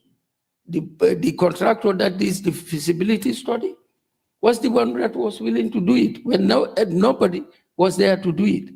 And we have to build the concept into something that we can bring. That's why they had that opportunity. You know, otherwise, the central bank was going to again pre-finance that. But if there is somebody who can do it, why would you now waste public resources on that? But we can assure you that Gambians will be given the first option. Whatever it is, he mentioned 152 million, those will be open to Gambians. Whatever, if you can raise the whole 152, so be it. We'll give it to you. Whatever the contractor spends, we take that portion out. The rest, you finance all. And then whatever we spend, those shares we sell to you, is all yours. And whatever, Sembele Yiralom, like a from in Namandi Kakao, Aldanta no down, Fugen M, the rest, these institutional investors will come in, like the AFC, because we are not sure if you can do it all. And if you cannot do it all, we don't want to take your money and there is nobody else. Yes, the work will not be finished and your capital is stuck there. That's why the institutional investor is there on standby who wants to finance all, like my deputy said. They've done it in other countries, Africa Finance Corporation. But we told them, no, you be on standby. Wherever our brothers and sisters, cousins, and all that stop, then you take the rest. That's how it's going to be. Now, yes, the funding gap, that's what they will now come in. Now, the gentleman who mentioned about social media, we are trying to improve our communication within Gambia and among Gambians and in the diaspora. At the bank, we employed a communication officer. We do have press conferences every 3 months. On the website of the central bank, there are a lot of information about the economy, the Gambian economy. Monetary Policy Committee reports, the minutes of the Monetary Policy Committee are there, the press statements are there, the data warehouse is there. And like I said, every 3 months, we have question and answers with the media for the benefit of Gambians. And we have started last year, that contract elapsed. We've signed another 1-year contract with Peter Gomez every Saturday from 12 to 1. And I think diaspora do have access to that 1 hour window. The central bank is there to explain to Gambians what is happening in the economy, to give update and where we think we are going. So that is there. Now, in terms of how this money is sent to the Gambia, like I said, we'll float the shares on the capital market. Now, if Mr. Balde has money he wants to send, we float the shares and the information is going to be there. We have an account with the Federal Reserve Bank in New York. You want to send money, we'll publish the account numbers. We have different account numbers, different accounts in different banks. So these monies will be all sent to the central bank, like my deputy said. We'll create an escrow account. Currently, we have an ring-fence account that is there that we are using, like I told you, for this 1,200 kilometer roads fundings that we are able to collect the 1.25 billion. So that account is there. A similar account will be created for this one, wherever you are in the world, the accounts that where you can send these monies. For the Europeans, the Bank of England, Banque de France, is it Santander? Sandantos, those are there. We'll publish all these accounts. Now, how Mr. Balde decided to send that money to the Federal Reserve Bank in New York is his decision. We are not going to side with any money transfer organization to say use this one. Why? Because we are the regulator and supervisor of those MTOs. So we cannot be part of it for the gentleman that asked the question. Now, the gentleman that asked about the shares, it was the first question there? Okay, yes, the shares. The shares will be, like I said, floated on the capital market. And then the reason why we did not tell you the share prices, like I said, those studies have to be strengthened. Whatever the consultant have finalized, we have to send it to Africa Finance Corporation. And then they also provided a model that we have, that Fadera and Pamodu and their team, and DG here, who is an econometrician by profession, by training, they will look at it. And then they will, that is to determine the authenticity of that study. Because then the consultants, let's remember, they may part this up, but we have to now verify this to make sure that nobody is cheated. And that will now determine the return on investment will be known. And then the share price also will be able to announce. But we want to make sure that the share prices are done in such a way that every Gambian can afford. Now, when you hold your shares, for how long? We are looking at the different models. Is it going to be a 15-year, 20 years, 30 years, or will it be there for continuity? All those things will work out, and we'll let you know at the right time for you to make the decision. But the Dakar one, like I told you, I think I'm not too sure about this. I had 15 years. I don't know the duration, but there is a time limit. And because the studies will show that you can collect this within that period, this number of years. The rest of the years is all income for the investors. Like I told you, we had that in Dakar, in Senegal, 8 years there, FS was able to pay off this. The remaining years of the contract, they had to negotiate with them to say, hey, we have to talk and reduce this, because then, so that the Senegalese people also can take over their road and benefit from it. So these are things that we'll be looking at. There are different countries that did this. In Ethiopia, they built their dam from the diaspora, and every Ethiopian, some were paying as, I think, low as $1. Yeah. And the airline too. Yeah. And that's why in Ethiopia, whatever conflicts they have, nobody will hear that they've bombed that dam, because they know they all have their money in there. In Senegal, from Bour to Dakar, they are taking good care of it. In fact, they are expanding now. It's 2 lanes, now they are adding a 3rd lane. Ella Touba, the road that branches from the Bour to Dakar to Touba, is the same thing. And this one we are telling you folks, is not just the road. This is going to create other economic opportunities along the road. Somebody may decide to come and say, I want to build a petrol station somewhere down the road.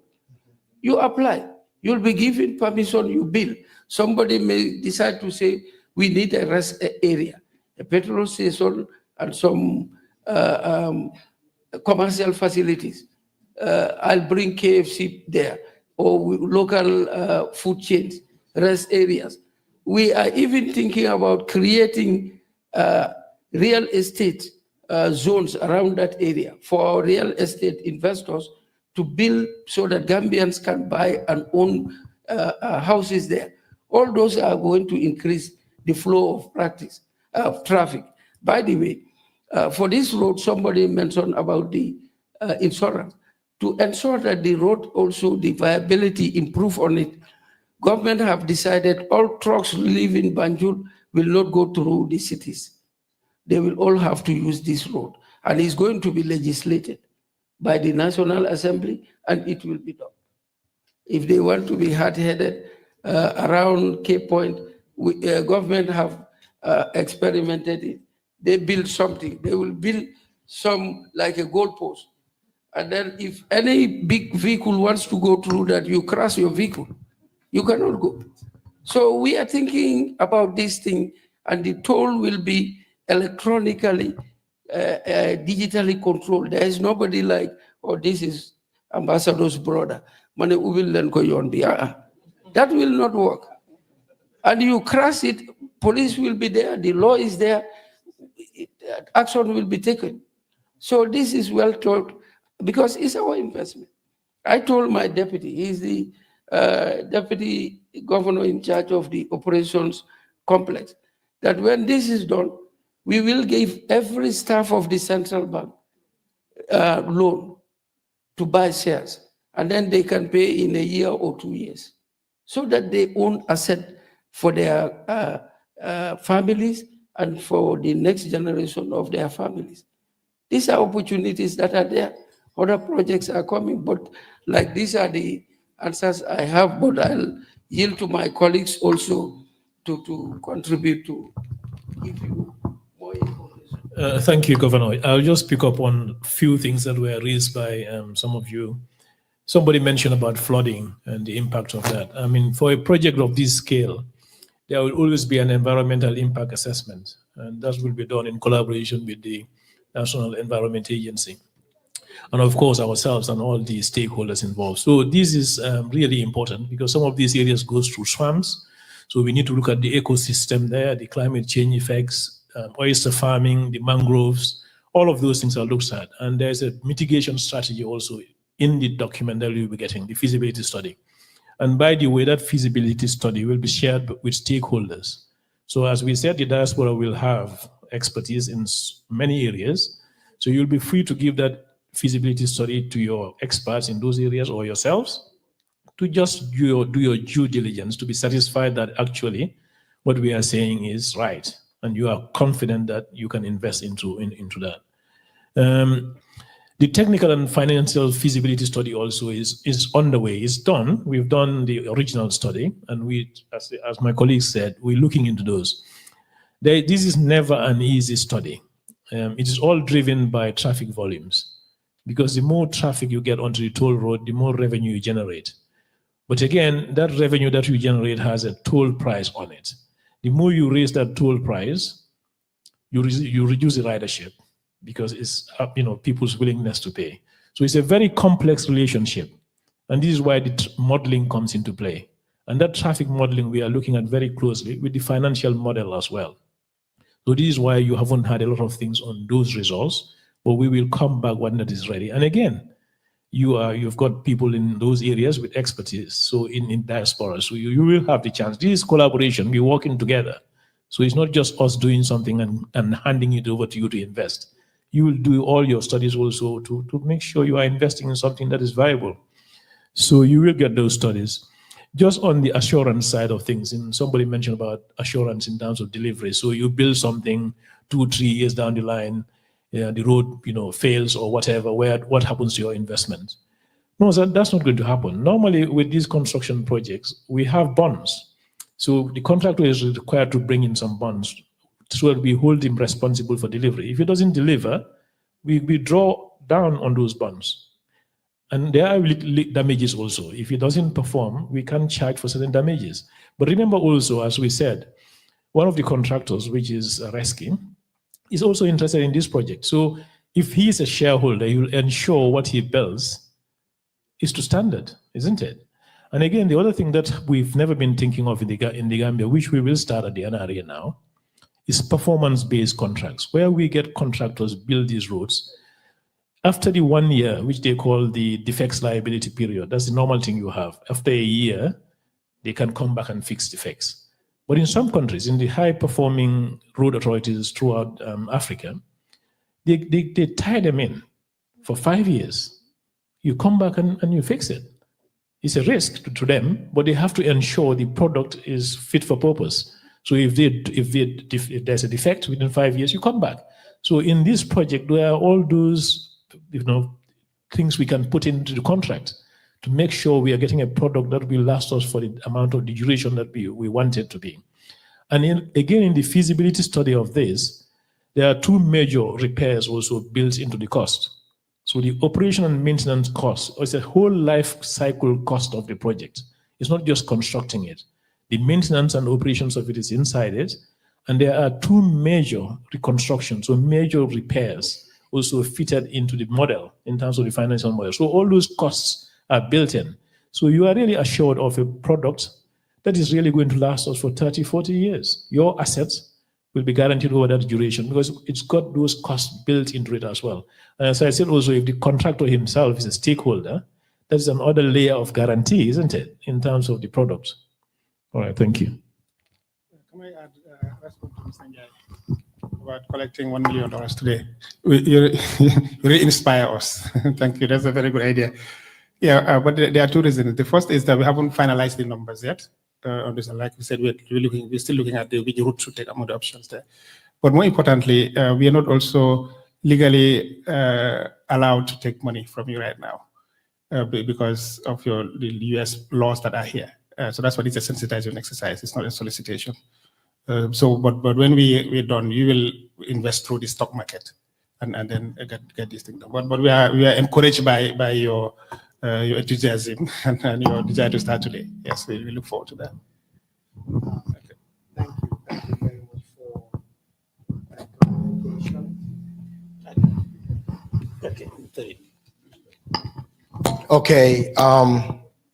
Mr. Njai, thank you for at least opening that line and for them to clarify that, because we see the impact this has done. And I would thank them for the advocacy, for them to even coming out here to reach out to more diverse Gambian communities. I mean, other states are not happy. Even Canada is asking why we are not there. So I think this is a start. It's something innovative, but it's an accolade and evolution of a new Gambia. Like I said earlier, responding to Pa Usman, everybody on this high table have been outside and they all went back home, including myself. So them coming here, they feel the need. How do we bridge the gap between the diaspora and the Gambia? That the diaspora should not be left behind in any kind of development into the Gambia. So we definitely thank you guys, Seattle. Thank you so much. I think me being an athlete, a former athlete, the race, we've learned this in high school, the race is not for the swift, neither the battle for the strong, but for those who endure up to the bitter end. And I think this was a good turnout. It's a very up-close, personal conversation that we're having, and we're looking forward to continue this with the diaspora, but also with the Europeans, I believe, and then back home to have a nationwide tour. But the beautiful thing about all of this is that we couldn't do it without the help of Pa Usman Joof. He has been supportive. He has been making sure, thank you. Yeah, Pa Usman Gayap, right? So Seattle, thank you. I mean, the families that came out here, the community elders, I know chairman, you disappeared for a second, we didn't see you. So thank you so much for coming in. And for those who found out at the last minute coming in, we thank you so much. To our sisters, our brothers and nephews and nieces, we definitely thank you. Demba, I cannot thank you enough. Alkamba, where is he at? Does he disappear on me too? Marena, we couldn't thank Marena enough also, because he has been calling us since we were in the Gambia to ask, how can he help? How can he participate? And these are the national things that we're now hearing because of the engagement that we're doing. We're feeling more comfortable. It's not about government. People like myself went back home without a job offer. I did not go home because somebody offered me a job. It was a sense of calling, sense of belonging. And that's what they're advocating for. We're not here to ask anybody to come home. We're saying that let's take the opportunity.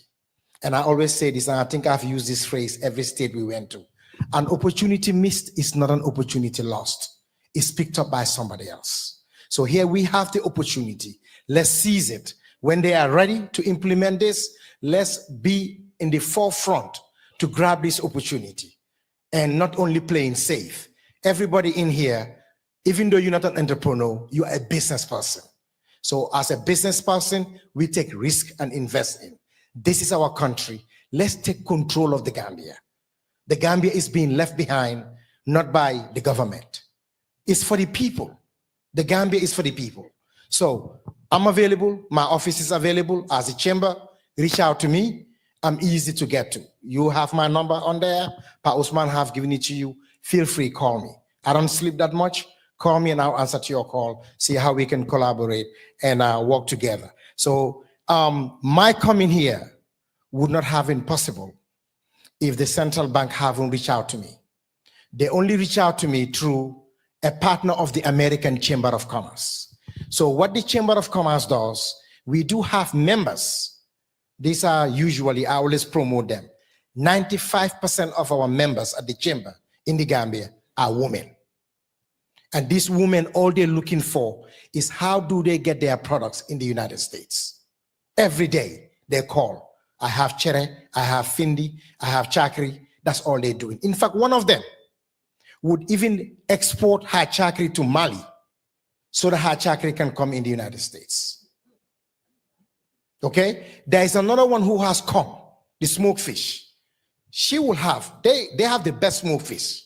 They will send it to Senegal so it can come to the United States. What does that tell you? We have it. So what is our problem? That's why when I met this young man yesterday, he's my MVP. I'm not saying I don't care about the $152 million that this project would take. But for me, I can drop the mic today and walk home with this guy to make sure that he comes to Gambia. We said we're gonna support him. I will do whatever it takes to support him to come set up in the Gambia. No matter how small it is, let's just have our product made in the Gambia on the American shelves. Do you know how it feels when I walk into Walmart or Kroger and see this tuna? What is it called? Starfish? If you don't believe me, go look at it. That is a made in Senegal. Well packaged. And guess what my uncle told me? Where did the tuna come from? Gambia. Okay? So all I'm saying is we can do this. 152. The governor, this gentleman gave you the figures. I think one of them was what, $60-something? If we get the population of the Gambia 2.4, and then you broke it down to what, 5% of the population of Serekunda for like less than $1,000. We can do this. Other countries are doing it, and we are not different from them. But we are a close-knitted community, which is the Gambia, and we are proud people. I mean, the national anthem, when it was played earlier, I'm not the only one. I'm sure some of you had some goosebumps. Let's fly the Gambian flag higher. So with that, on that note, I would like to thank my sponsor, Mr. Bunja Sow, the young man right there behind. You will not see him. He is the owner of Sobesai. Sobesai is the parent company of Jamano, the money transfer. And I'm sure there's another brother who said that. And I applaud you, young men. I'm so proud to be Gambian when I see young men in America doing it big. And this young man there, Sobesai, sponsored my trip. He paid for everything because he's a partner of the American Chamber of Commerce. And that's what we do in the Gambia. Come partner with us. Come work with us. Let's reach out more and bring more innovative ideas to the government of the Gambia. We partner with them. We work with them. Let's move Gambia forward. Thank you all so much, ladies and gentlemen. Thank you.